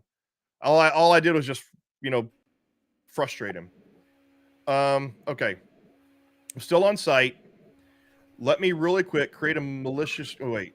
So you can't. I don't think you can drop a. Yeah, I have to be inside to drop the rogue device. Let me create a malicious USB. It's going to take 2 turns, but I'm going to sit here on the perimeter. I'm not going to do anything. All right, and I got 1 turn. I am going to go ahead and wait. Let me check something. Preparing that IDS.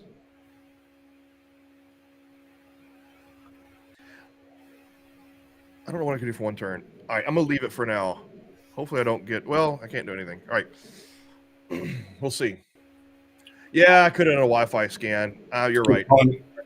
Well, I've already done a Wi-Fi scan, but I could have cracked the Wi-Fi. I've already done the Wi-Fi scan. It's already there. I could have worked on cracking the Wi-Fi. Chris says, yeah, I'm watching both sides, but really focus on this side of the stream. That's because I'm more exciting than Gerry. And I'm more pissed off right now. I think it's just because you're angrier. Oh dear! I watched something on YouTube the other day about how the world just likes drama, and we seem to like watching drama unfold, apart from when it happens to ourselves. And I think that might be a good reflection of what's going on here, Clint, today. Yeah. Everybody likes a train wreck, and my strategy is a friggin' train wreck right now. I mean, it is possible to win without knowing what you're doing if you're really lucky. I was playing the game on my own against the AI last week, and I managed to take down the whole industrial control system through just doing the aggressive attack that you've just done. I was lucky and managed to take it all out, but that was more by luck than judgment, I've got to be honest. So I've seen Chris is feeling your developer's pain there, Chris. Yeah. So Chris said that that's what Chris said. And also Chris also said, China said that they're a true purple team. We're watching both streams. True. I've been kicked out. Oh, Gerry. See, I knew it. But his firewall's still out. Here's the thing, though. So his firewall's still out. He hasn't fixed the firewall, but it doesn't matter because apparently there's no P&L going down. Yeah, thanks, Setflow. It's I imagine it is pretty good to watch both. Quite confusing to try and pay attention to both. My intention is to watch Gerry's back after this today, actually, so I can kind of work out what he was doing at the same time when Clint was attacking. Now I'm confused. So I've been kicked out. Okay, if you go here, look. All right, so I've been kicked out. Very true. Look at my thing here. So you've been kicked out. So I've been kicked out. Okay. So this means my location is remote. I'm remote, right? But I cannot do. Why can't I? Do I already have a malicious USB? I can't.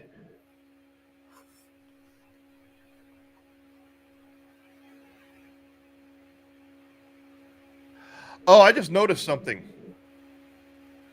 I know why the P&L didn't work. I was able.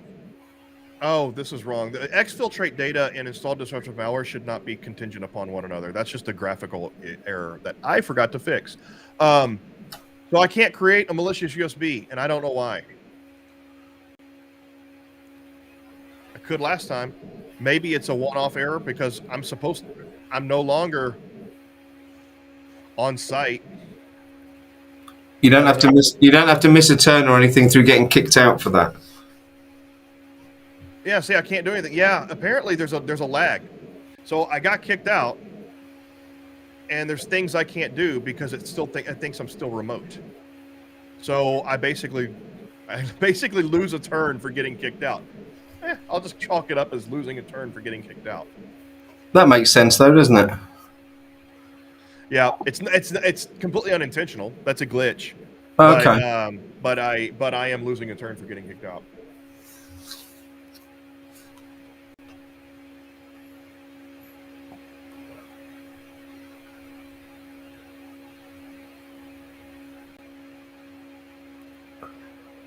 So let's have a chat about other uses for this platform. So we're doing a head-to-head game here, Clint, at the moment, and you can also, as I said a few moments ago, you can play against the AI on your own as well.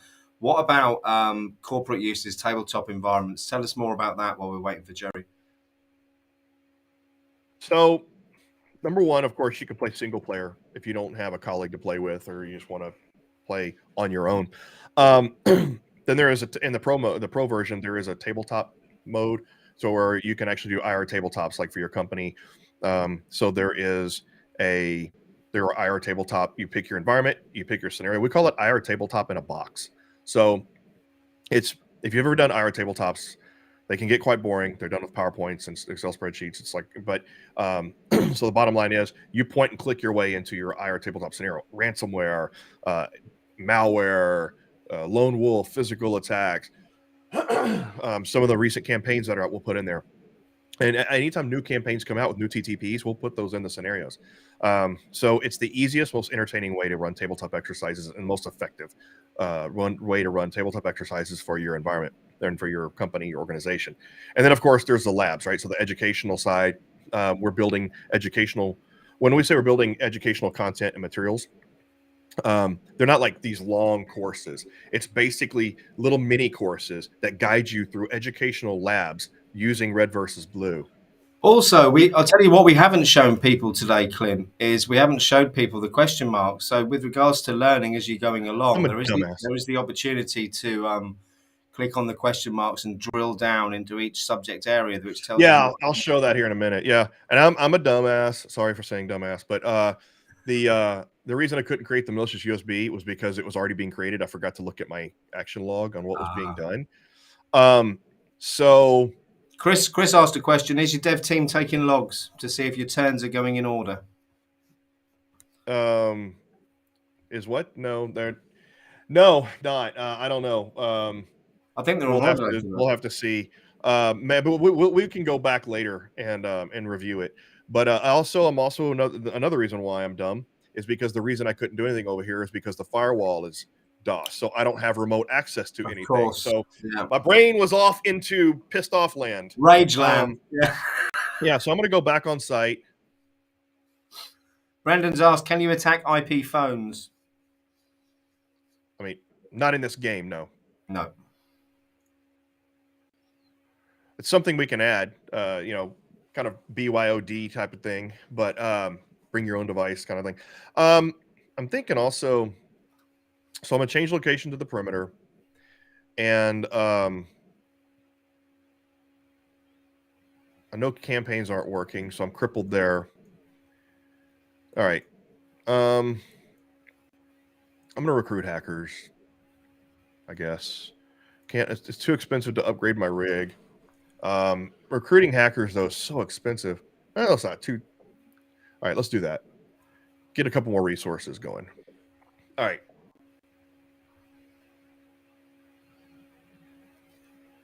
And did I hear you mention earlier? I think I might have been listening to a conversation you were having. Actually, I probably shouldn't mention this. Do you run this as a CTF as well? Can you run this as an event? Yes. So yeah, we actually have a full event version where in to where instead of purchasing a full like annual subscription, event holders can purchase just for 30 days for an event, and it's got full leaderboards.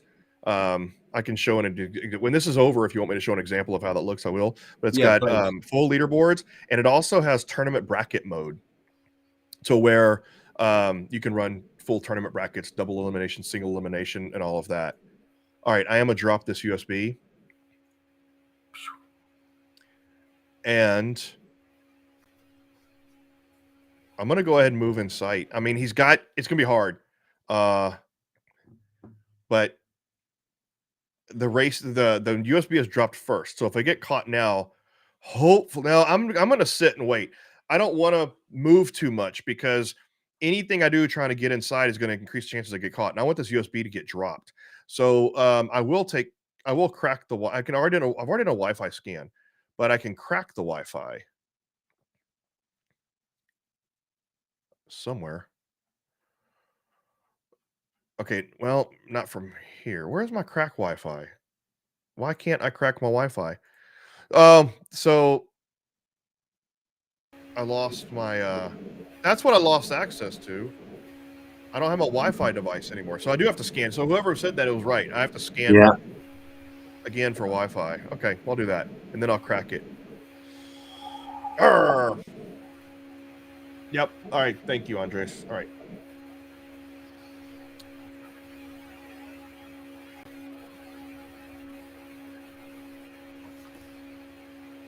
For anyone who's watching, while we're waiting for the turn going, from next week, I'm going to be playing a game live inside the Info-sec live community. We've got the ability to go live or live stream within the community. I'm going to start utilizing that and inviting some professional or experienced red teamers to come on and try and beat the AI. So if anyone's interested in jumping in and playing a game next week or the week after, drop me a message in the comments on YouTube or come along to the Info-sec.live community, and we can get something arranged in there. I want to try and use this as a learning experience by bringing professionals on, a little bit like what Gerry's doing on the blue side, talking through the methods, and the same as Clint's doing on this side, just to try and help our community members understand a lot of the techniques and exploits that they're using, and perhaps where in the real world situations they'd come into play.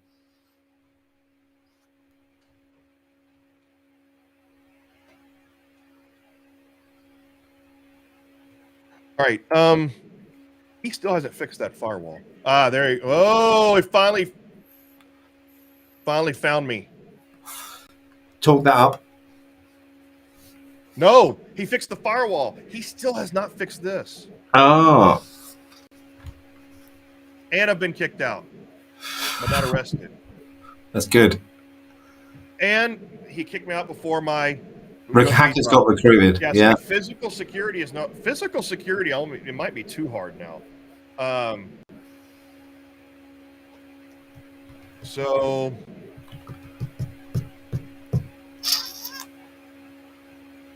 and I have to wait until Recruit Hackers is done before I can attack his firewall again, which I'm going to do, because I seriously doubt he has found this 0 day. So I'm going to increase my skill in that a little more.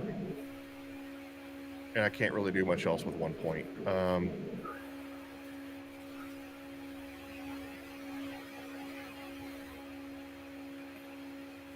All right, I'm just going to end my turn and wait for that to finish.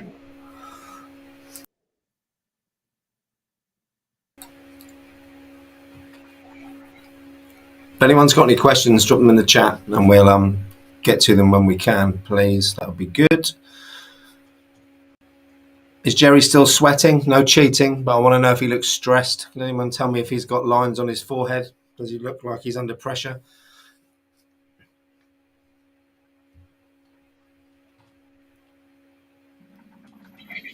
Excellent, China. Thank you. That's good to know.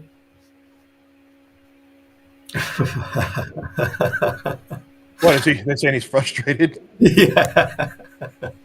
It's because everyone told him he was winning about half an hour ago.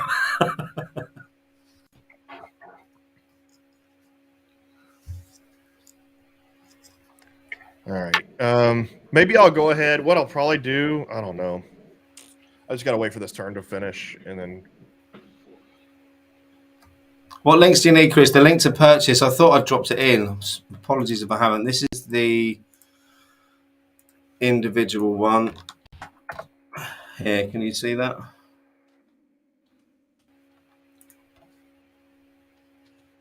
Excellent. And don't forget, with that link, the Info-sec.live community do get a small commission if you subscribe to the platform through that link. It's the same price as it is normally, but we've got a strategic partnership with ThreatGEN. Important to mention that to you. And also for those that do want to support the community, it is free and it always will be free. It's only through developing strategic partnerships like this and getting sponsorship for the live streams that allows that. So any support would be greatly received. Thank you. Chris. I have got a Discord. I haven't been on it for 2 months personally. I don't think it's actually used. If I'll drop in a link to the community here, which stops people having to request permission. I know there are people in the community who do go on the Discord, but personally, I don't know if it's because I'm nearly 48 years old or my children spend more time on it than me. It's not something that I'm on too much, but that is the link. All right, friends don't let friends hack alone. So I've got some hackers recruited. I've got 2 more. I wonder why you're not seeing that link, Chris. Are you what channel are you watching on? Maybe you're on the ThreatGEN channel. Let me go and drop it in there because I'm dropping this through the Info-sec Live YouTube channel. Let me jump on the other one. Hold on. You know what? I'm going to knock him offline again. Apparently,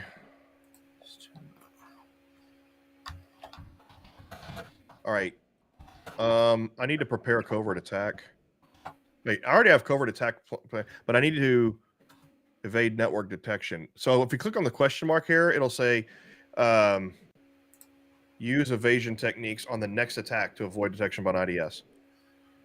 I'm going to gamble. I don't think he actually has an IDS device installed on this particular network because it's a user network. So I'm just going to go ahead and do the attack. Stack Overflow,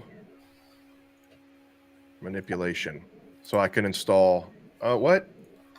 Oh, I didn't mean to research overflows. I meant to attack it. Attack.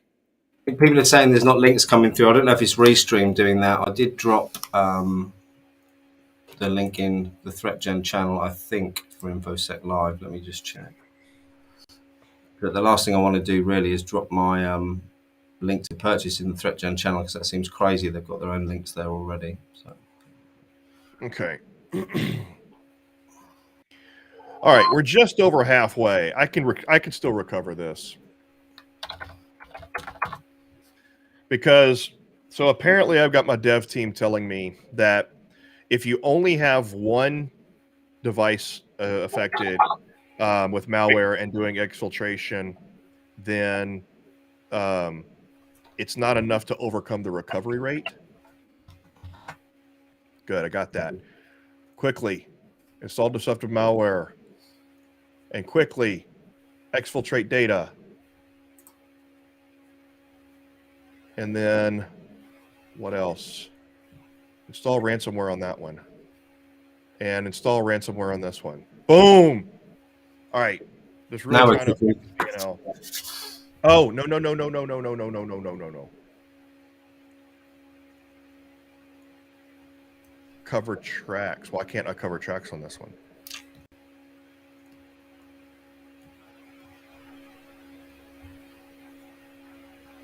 Did I? So this is what we were talking about earlier with the question mark, isn't it? So I may not be able to place it. So I just took control, but I can't cover my tracks. It may have to wait until next turn. Postal exploitation. So apparently I can't cover my tracks on that one.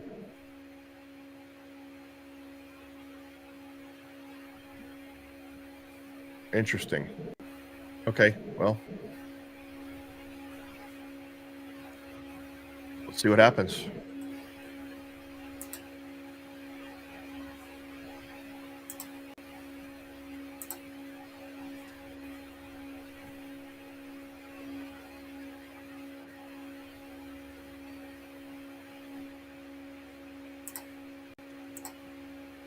Okay. Okay, let's see here.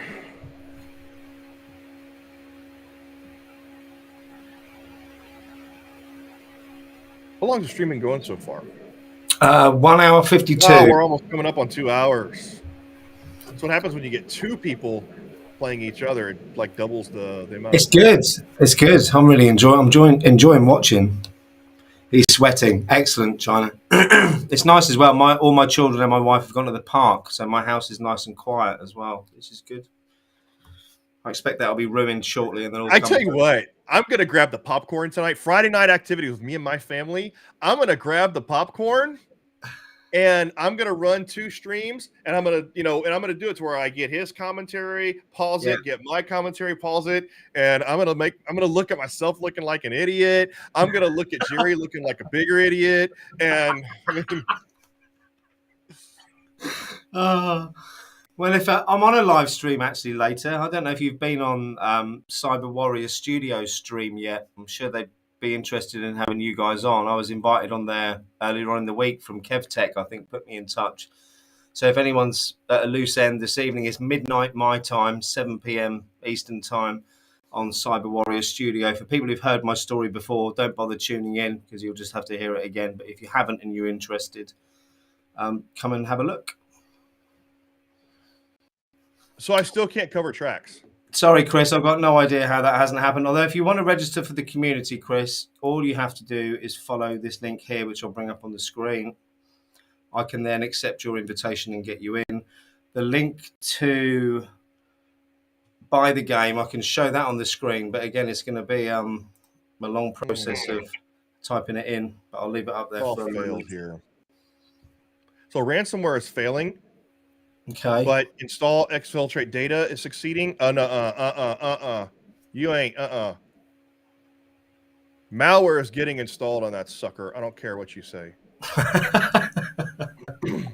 Is it this competitive at the ThreatGEN office, Clint? I need to know this. I think amongst the testers, there's a lot of trash talking. It's good. Yeah. See, I can't cover my tracks. And I should be able to. It's going to be easy to find. All right, so I need to prepare a covert attack again. Someone's just said you stealth attacked, so you don't need to cover your tracks. Yeah. So I can evade IDS detection. All right, so I'm going to prepare a covert attack. It's going to take 3 turns. Maybe that's stealth is a part of the game. Yeah. All right. I can pilfer data just to make it a bit easier. So like pilfering data, improve the chance of social engineering attacks and things like that. But I've kind of given up on social engineering for right now. So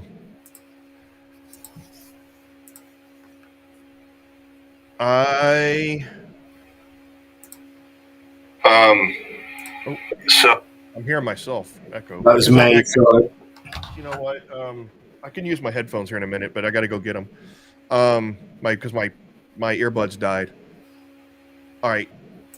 Quick decision. Prepare covert attack.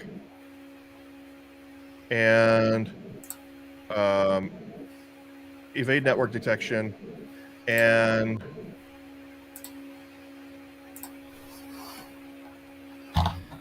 human SE. Intern.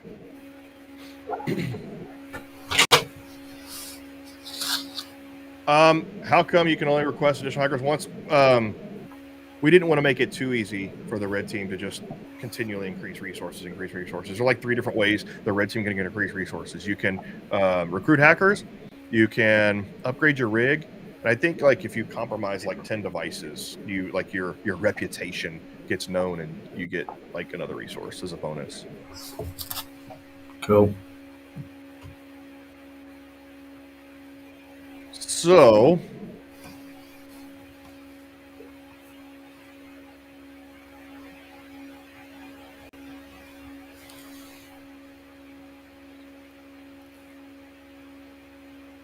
Okay, come on, Gerry.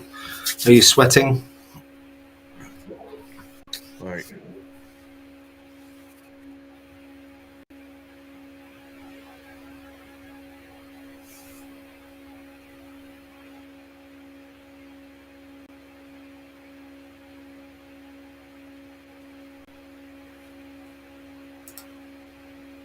Right.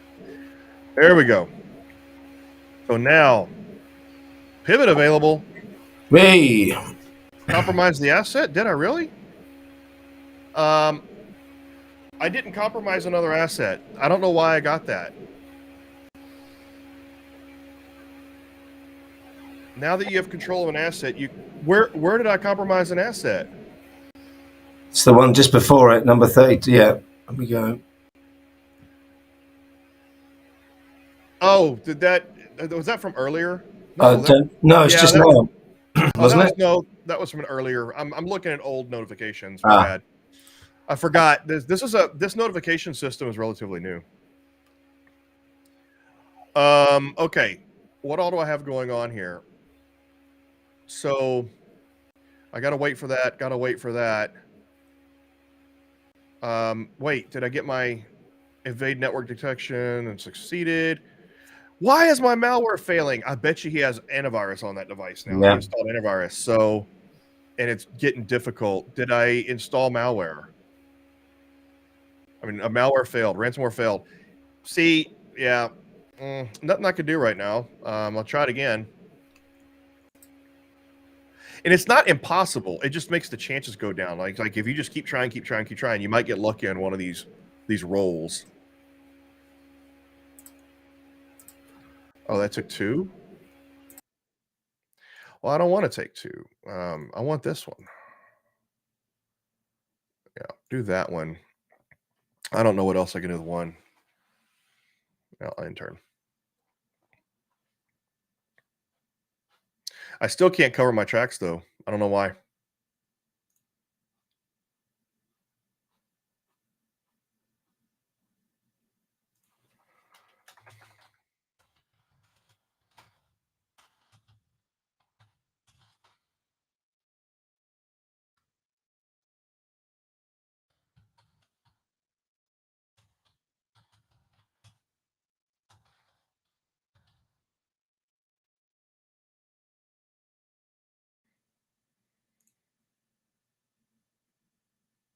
All right, what happened here?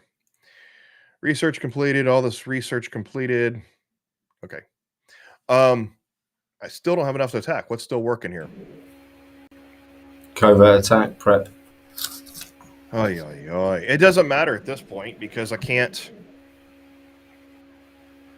get malware or ransomware installed on these machines now.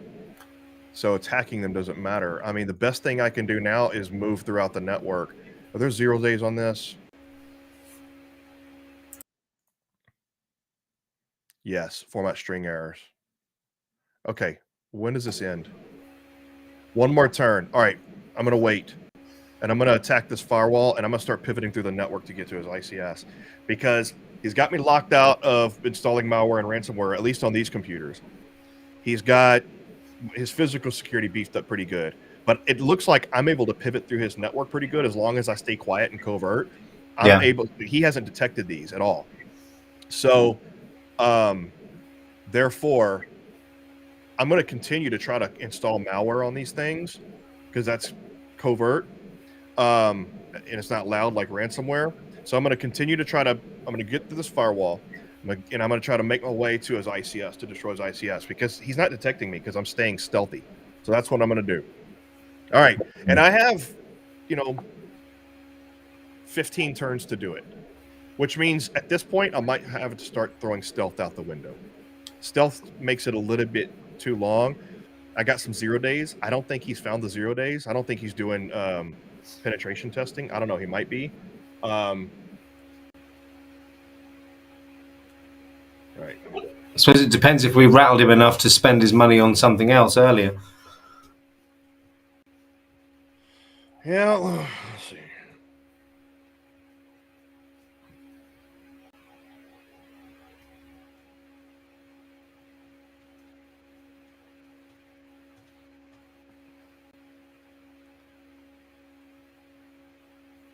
Ramadan said, why not try default creds attack? Do you think that's something that Gerry would have prepared for? I think he's already fixed default creds. He hates default creds. And just because I'm seeing it, that means that's a vulnerability that I found previously. It could have been fixed. Yeah. The vulnerabilities, the vulnerabilities don't go away. And Brendan said, did we ever DDoS him? We will be in a bit, I think, if this doesn't work. Yeah, I'm just going to try to make my way through now. I'm just going to go for it.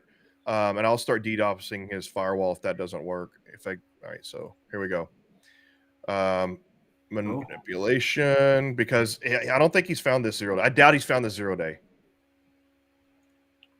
Fingers crossed. Yep, and I can still do some more things. Did this fail again? Yeah, Ramadan. I think Clint knows Gerry quite well and knows the things that he would have covered off. And I suppose if you liken that to a real world scenario, that would be your research, wouldn't it? Working out what things they're hot on, what they're not, etc. No, I'm not gonna do a default creds attack. I know he's already fixed that. So you're installing some disruptive malware, I see. Yep, I'm continuing to try that. And so because it's a 1-turn thing. All right, we'll see if we get that firewall.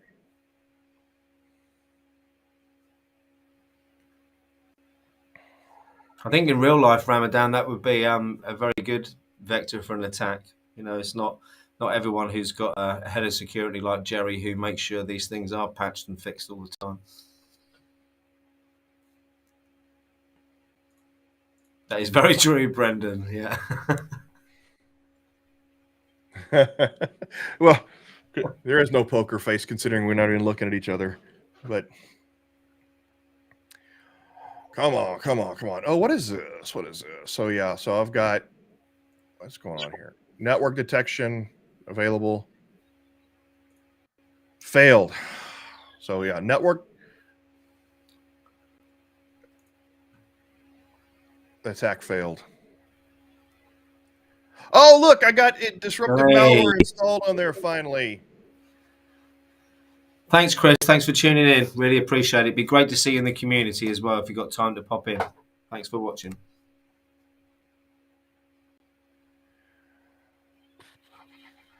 I think you're right, Brendan. We do need a rematch at some point. We just got to beat him on this one first.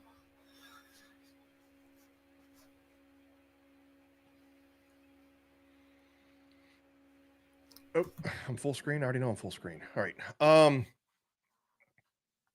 So we've got malware installed on 2 machines now. So basically my developers are telling me that if you there is a little bit of an imbalance issue to where just installing malware on 1 machine is not enough to keep up with the recovery rate. So if you have 2 or 3 machines with installed malware, that gets the profit and loss going down. But I've exfiltrated data and done malware, so it should keep up with the. It should be able to keep up with the recovery rate and exceed that. But now that we've got 2 going with they're exfiltrating data and have destructive malware, his P&L should be going down again. I'm DOSing his firewall again. I'm nuking his firewall. And there is a little bit of a glitch to where these effects mathematically will be accumulative. So you would think, well, what's the purpose of having malware and exfiltrating data here if you don't have, if everything is DOS? I'm not 100% certain. I have to ask my developers, but I don't think that we fixed it to where it's not accumulative. He's already fixed it. Dang it. He's fixed that firewall. I think he's fixed that, 0 day. Yeah. Yeah. I'm just being plagued by bugs here. All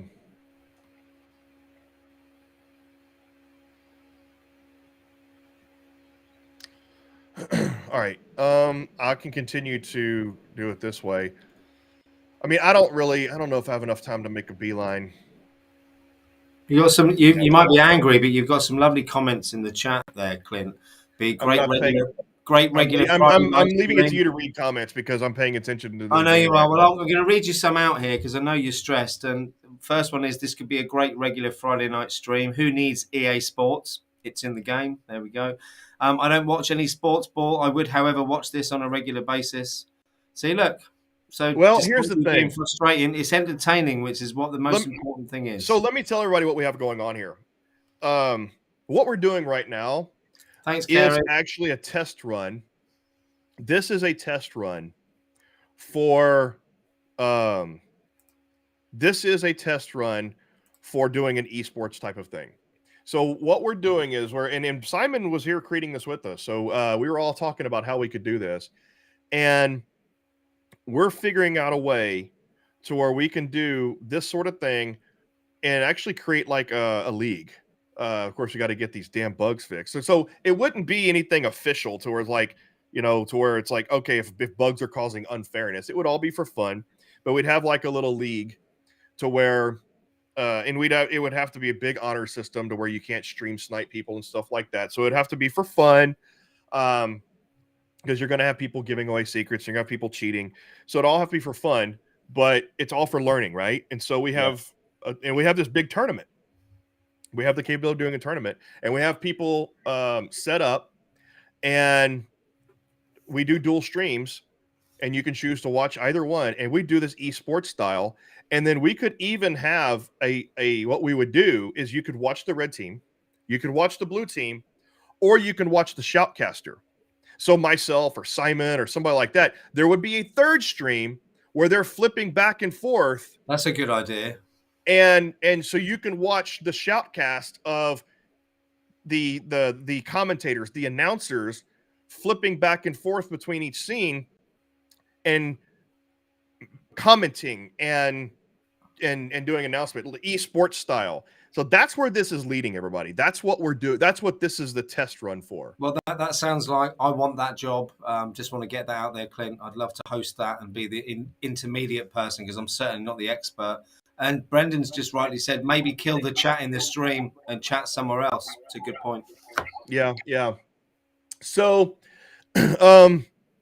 either way, we'll find a way to do it. One of the chat, I'm not going to be the person competing every time. And since I know the game and I know the strategies and I, am a cybersecurity professional, I would be one of the shoutcasters, right? And then maybe you could be the other shoutcaster or something like that because you've got that swaggy British accent. So that's about all I have got. But yeah, thank you. All right. Oh, look, so he cleaned one box, and I'm not able to compromise this other stuff now. So at this point, yeah, he's probably got me. We've got 11 turns left, and he's already finding these things to clean off. So Andres has had sorry if I'm pronouncing your name wrong. Can anyone set up and play this and stream it, or do we need permission from ThreatGEN? Nope, anybody can stream it. In fact, that's how I met Gerry. I met Gerry because they were playing this game, streaming it, and I asked them if they wanted to do a stream with the developer, and then we became friends, and then it turns out that the timing lined up, and then we hired him. There we go. So I'm really kind of at a loss here at this point because the malware's not working. He's finding me here. So while he's distracted finding me there, because now maybe his P&L is going down a little bit, but now that he's finding me here, I think it's time to go ahead and just Let's sprint. Let's sprint. I don't care how many times we get caught or arrested. Let's just sprint through the physical security at this point. Because going through the network, he's gotten everything pretty well secured. It's going to take too much time to find 0 days by doing reverse engineering. At this point, by the time we find 0 days, we're not going to have enough time to do anything. So while he's distracted cleaning all this other stuff, I don't know. And it's not going to matter. It's not like being distracted prevents him from, at this point, he's already got his physical security in place. So it's just, we're just going to have to get lucky. That's all there is to it. I think we deserve a bit of luck. So yeah, there's someone mentioned, Ramana mentioned, one blue team with many red teams. So we're already designing the second.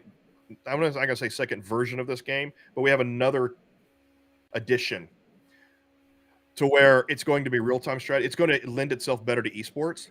It's what I thought did I not? I'm just talking and go to perimeter. Whatever. Yeah. Anyway.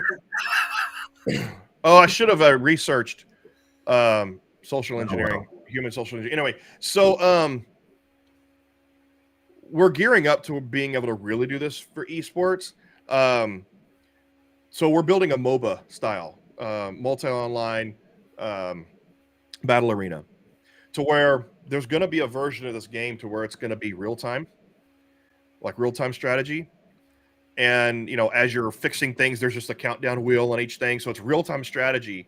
And we will have like multiplayer battle matches to where it's like multiple red teams against each other, or maybe you have like nation state against nation state, right? To where, I don't have a USB to drop. That's right. Change location, stick and move. Let's do this.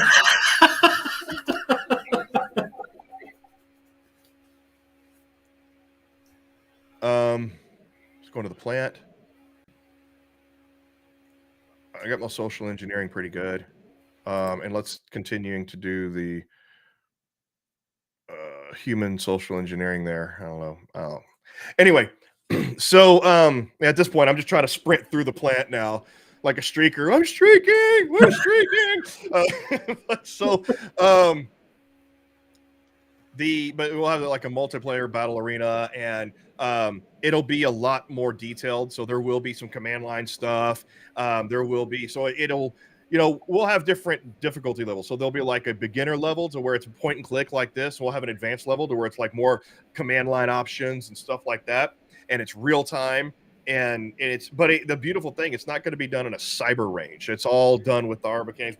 We have a way that we're working on right now. It's being patented on how we can literally spin up PCs with vulnerabilities and software and network communication. Brilliant. But it's not a cyber range. It's not emulated systems. It is all software defined without any, well, I guess technically virtual machines are software defined, but it's cyber range. No kind of virtual replicant of the machine. There's no emulation. It's all software based, but it's all realistic. Anyway, so all right, would you consider implementing Kali or something? Game? So yeah, we're already developing. Oh, here we go. There we are. Okay. I interrupted you then, Clint. Yeah, we are developing a Windows-like PC environment and a Linux-like PC environment, which will have some Kali Linux-like features. All right, we're inside. I wonder if now, if we could get that. Okay, now let's plant this rogue device. Wait, what are we doing here? Okay, so let's plant the rogue device.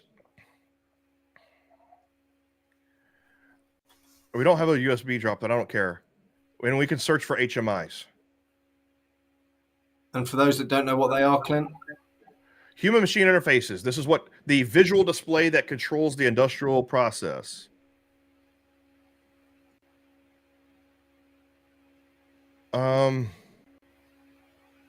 Insider physical recon, which finds machines. So like you could do insider physical recon and then find computers. When you find them, you could plant Trojans to give you remote access.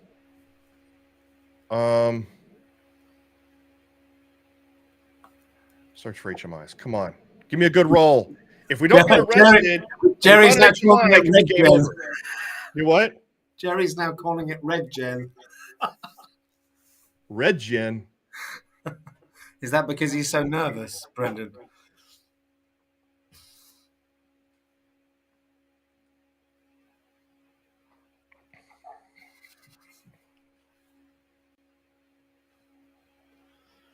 Yeah, well, you were saying about having the regular. I can just hear myself feeding back, so apologies for that, everyone, if you can hear it.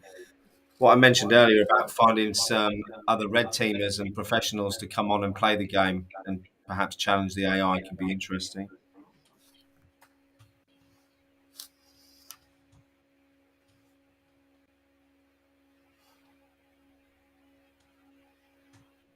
All right. Yeah, my SQA team is all like, we tested for that. We tested for that. We're gonna have a problem. And now they're trying to replicate all the problems I'm having. It's like we can't replicate the issue.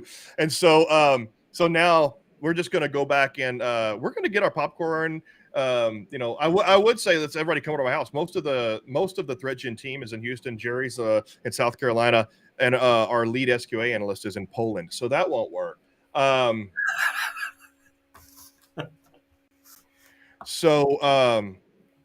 But anyway, the long story short is we're going to analyze both streams. We're going to play them side by side with popcorn and enjoy it.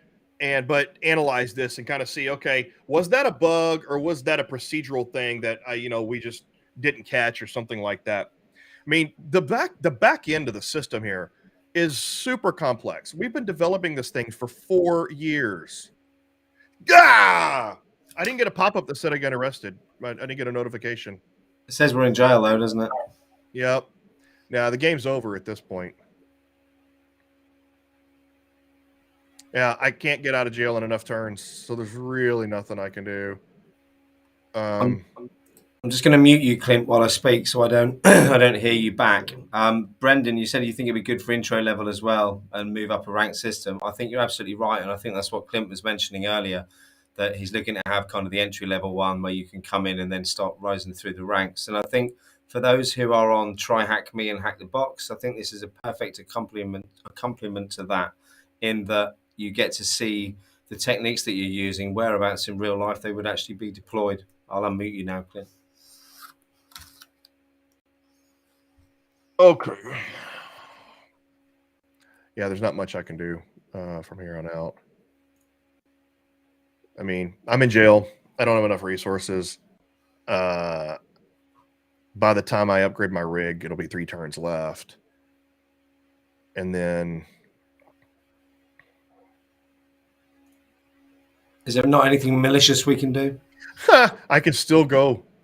I'm in jail, but I can still go on site again. Why not? Perfect. I'm going to see if that works.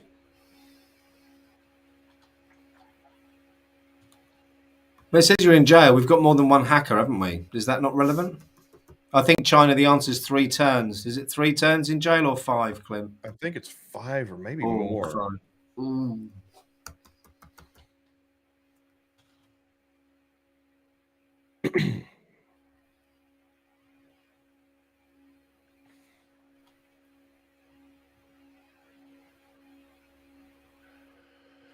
Yeah, blue team's going to win this one.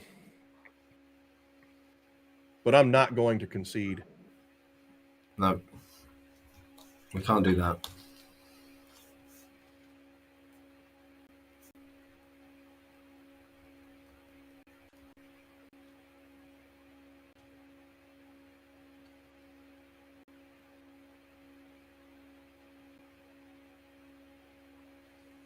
Bob, I don't know if you do get one phone call. Actually, it's a very good question. No, they implemented the Patriot Act here in the United States, so that means you don't get a phone call. All your rights are stripped away. Yeah. You're a Well, cyber terrorist. I shouldn't mention politics, but I'll have to, because the front page of our newspapers today in the UK is the intention of the British government to send all of our asylum seekers who come across the channel to Rwanda, which I thought was an excellently stupid idea from our government. Anyway, moving on. So Brendan said he probably jinxed me by switching over to I'm going to go with that. I'm going to go with that. I'm going to go with that. Get out of here. Go back to your home. Go back to your blue people. I'm going to call them the Smurfs. Yeah, there's not much I can do at this point.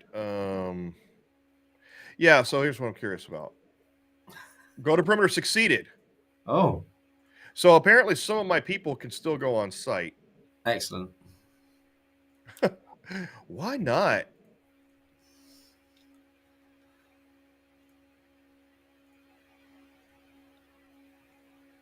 Come on. Keep on moving. Keep on moving. I'm going to go down swinging. It's the only way, Clint.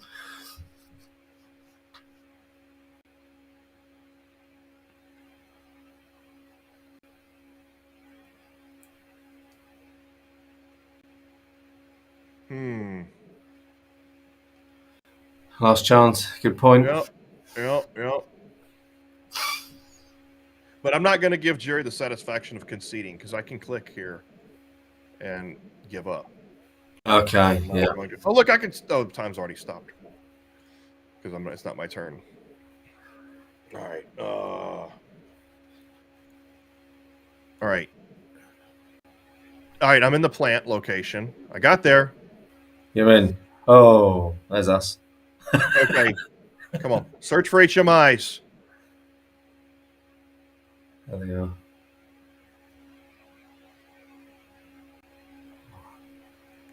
Search for HMI. If I can find the HMI, wouldn't that? Oh, here's perfect scenario. I find an HMI. I get to the if I find the HMI at the physical location, then I could immediately try to damage the ICS from the HMI. Wouldn't he be pissed?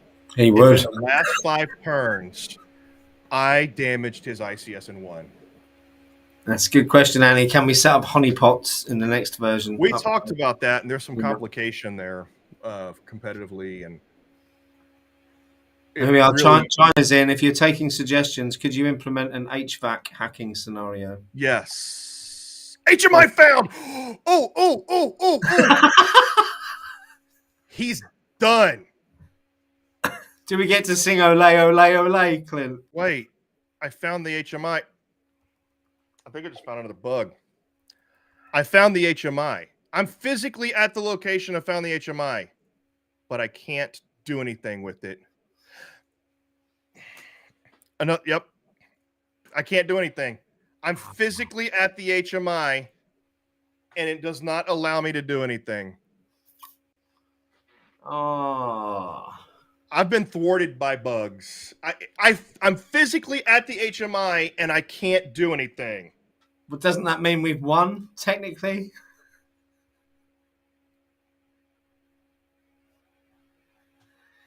Someone just asked, is this the pro version, Clint? Yes. Yeah. Yes.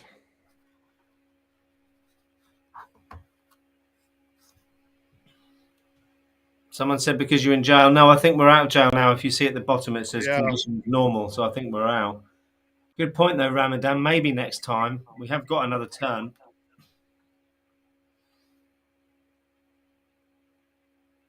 Yeah, I would have won the game right there because I have 5 turns to attempt. So the way the game should work, if you are physically in front of an HMI, you have physical control.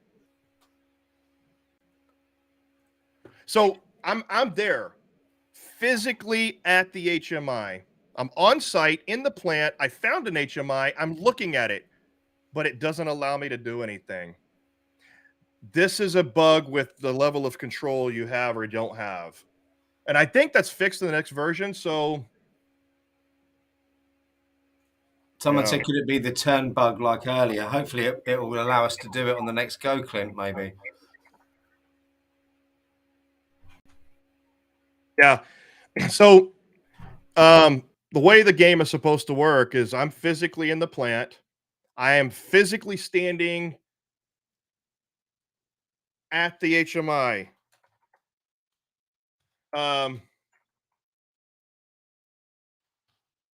So once you find the HMI, that means you have physical access to it. You should be able to touch it, manipulate it, do maybe things on to the it. next turn we might be allowed to. Do you think it will? Yeah, we'll see. Let's have a go. We've got 17 seconds.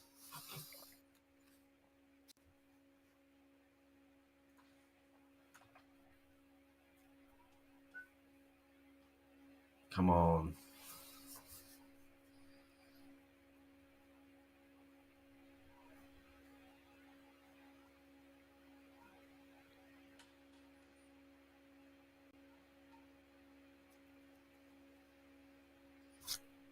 Gerry's going off. I'm glad we've made him sweat. Well, is he going off? Is he going off because he thinks he's going to win, or is something happening? Probably because he's still got P&L being disrupted or something. I don't know.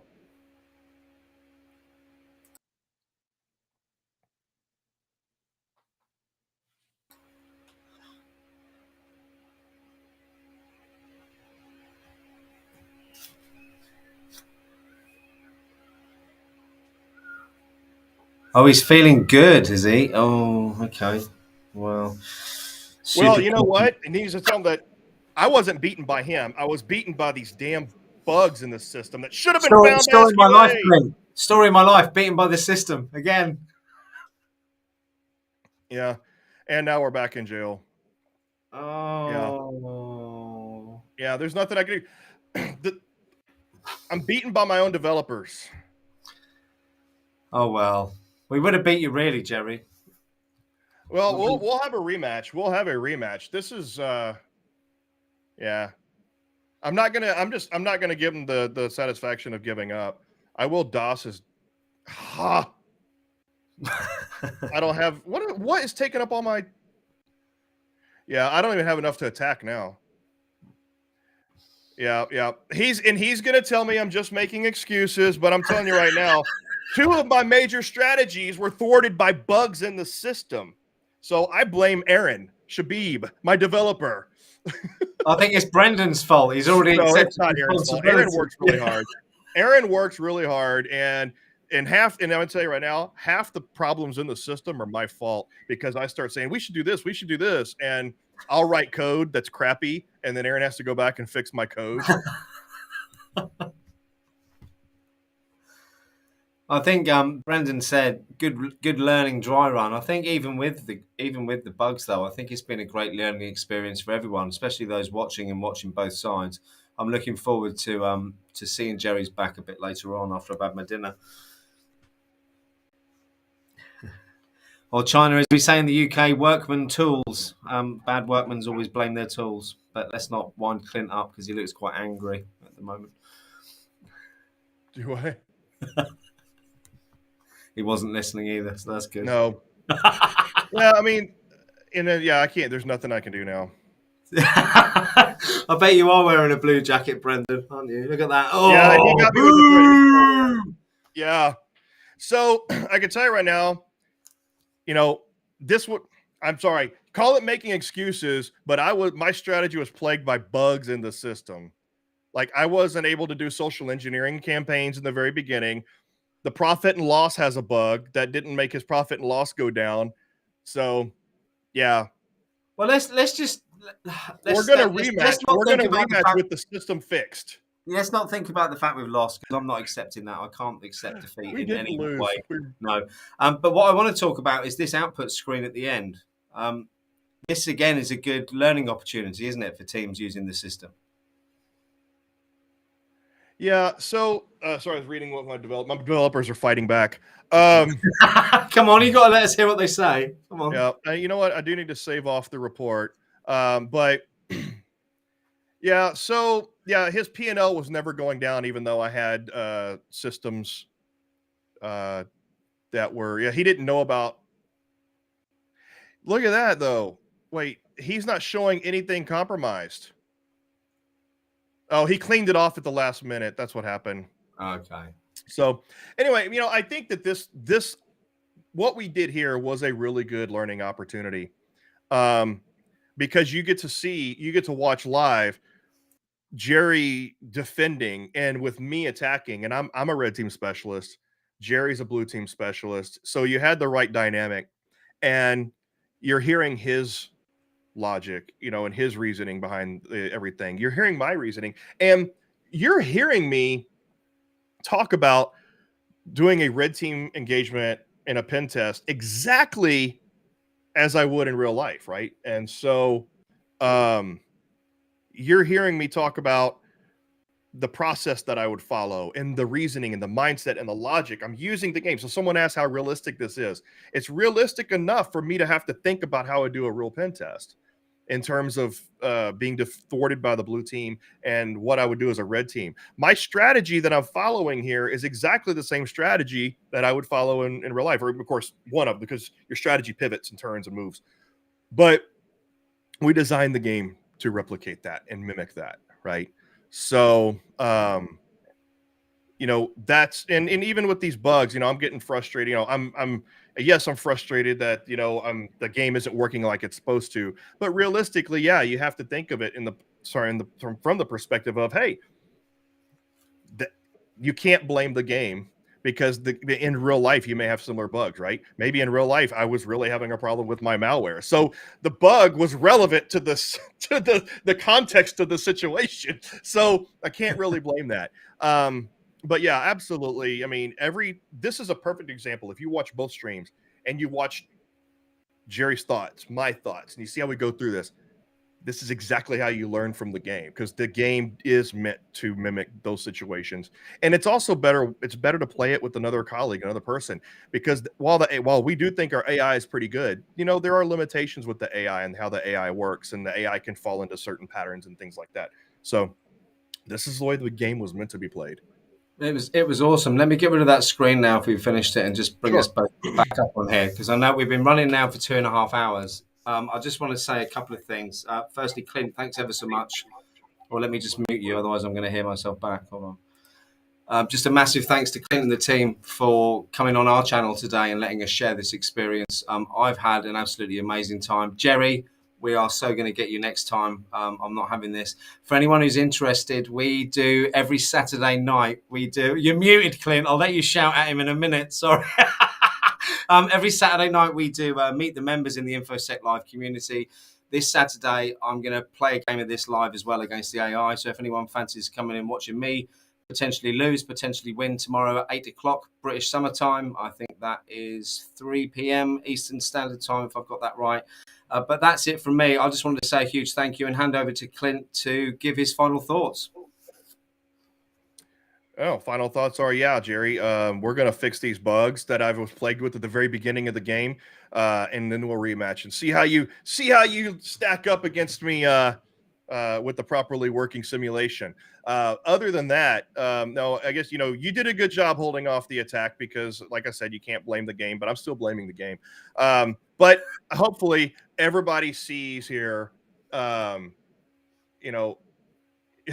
Gerry's saying winner in here.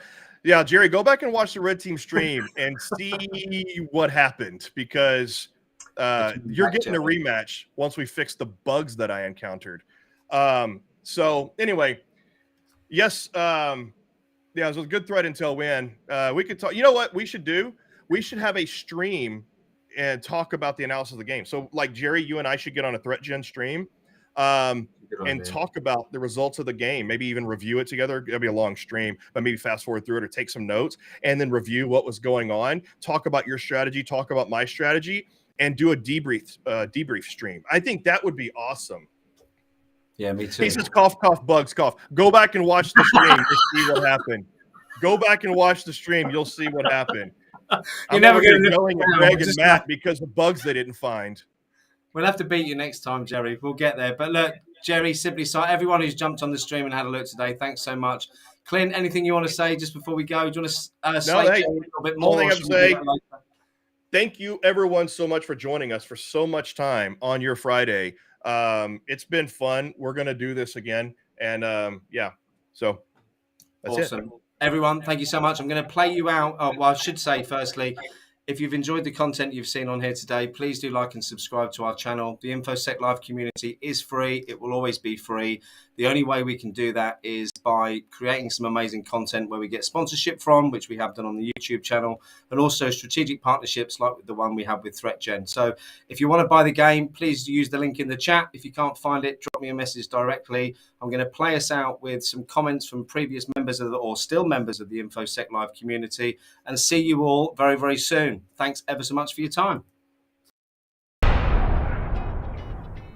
And it's been so great to be part of this awesome community where you can learn, get potential jobs, and this is the part that the community has helped me the most, being able to get a great contract in security, and thanks for this. You don't have to be super experienced in order to contribute.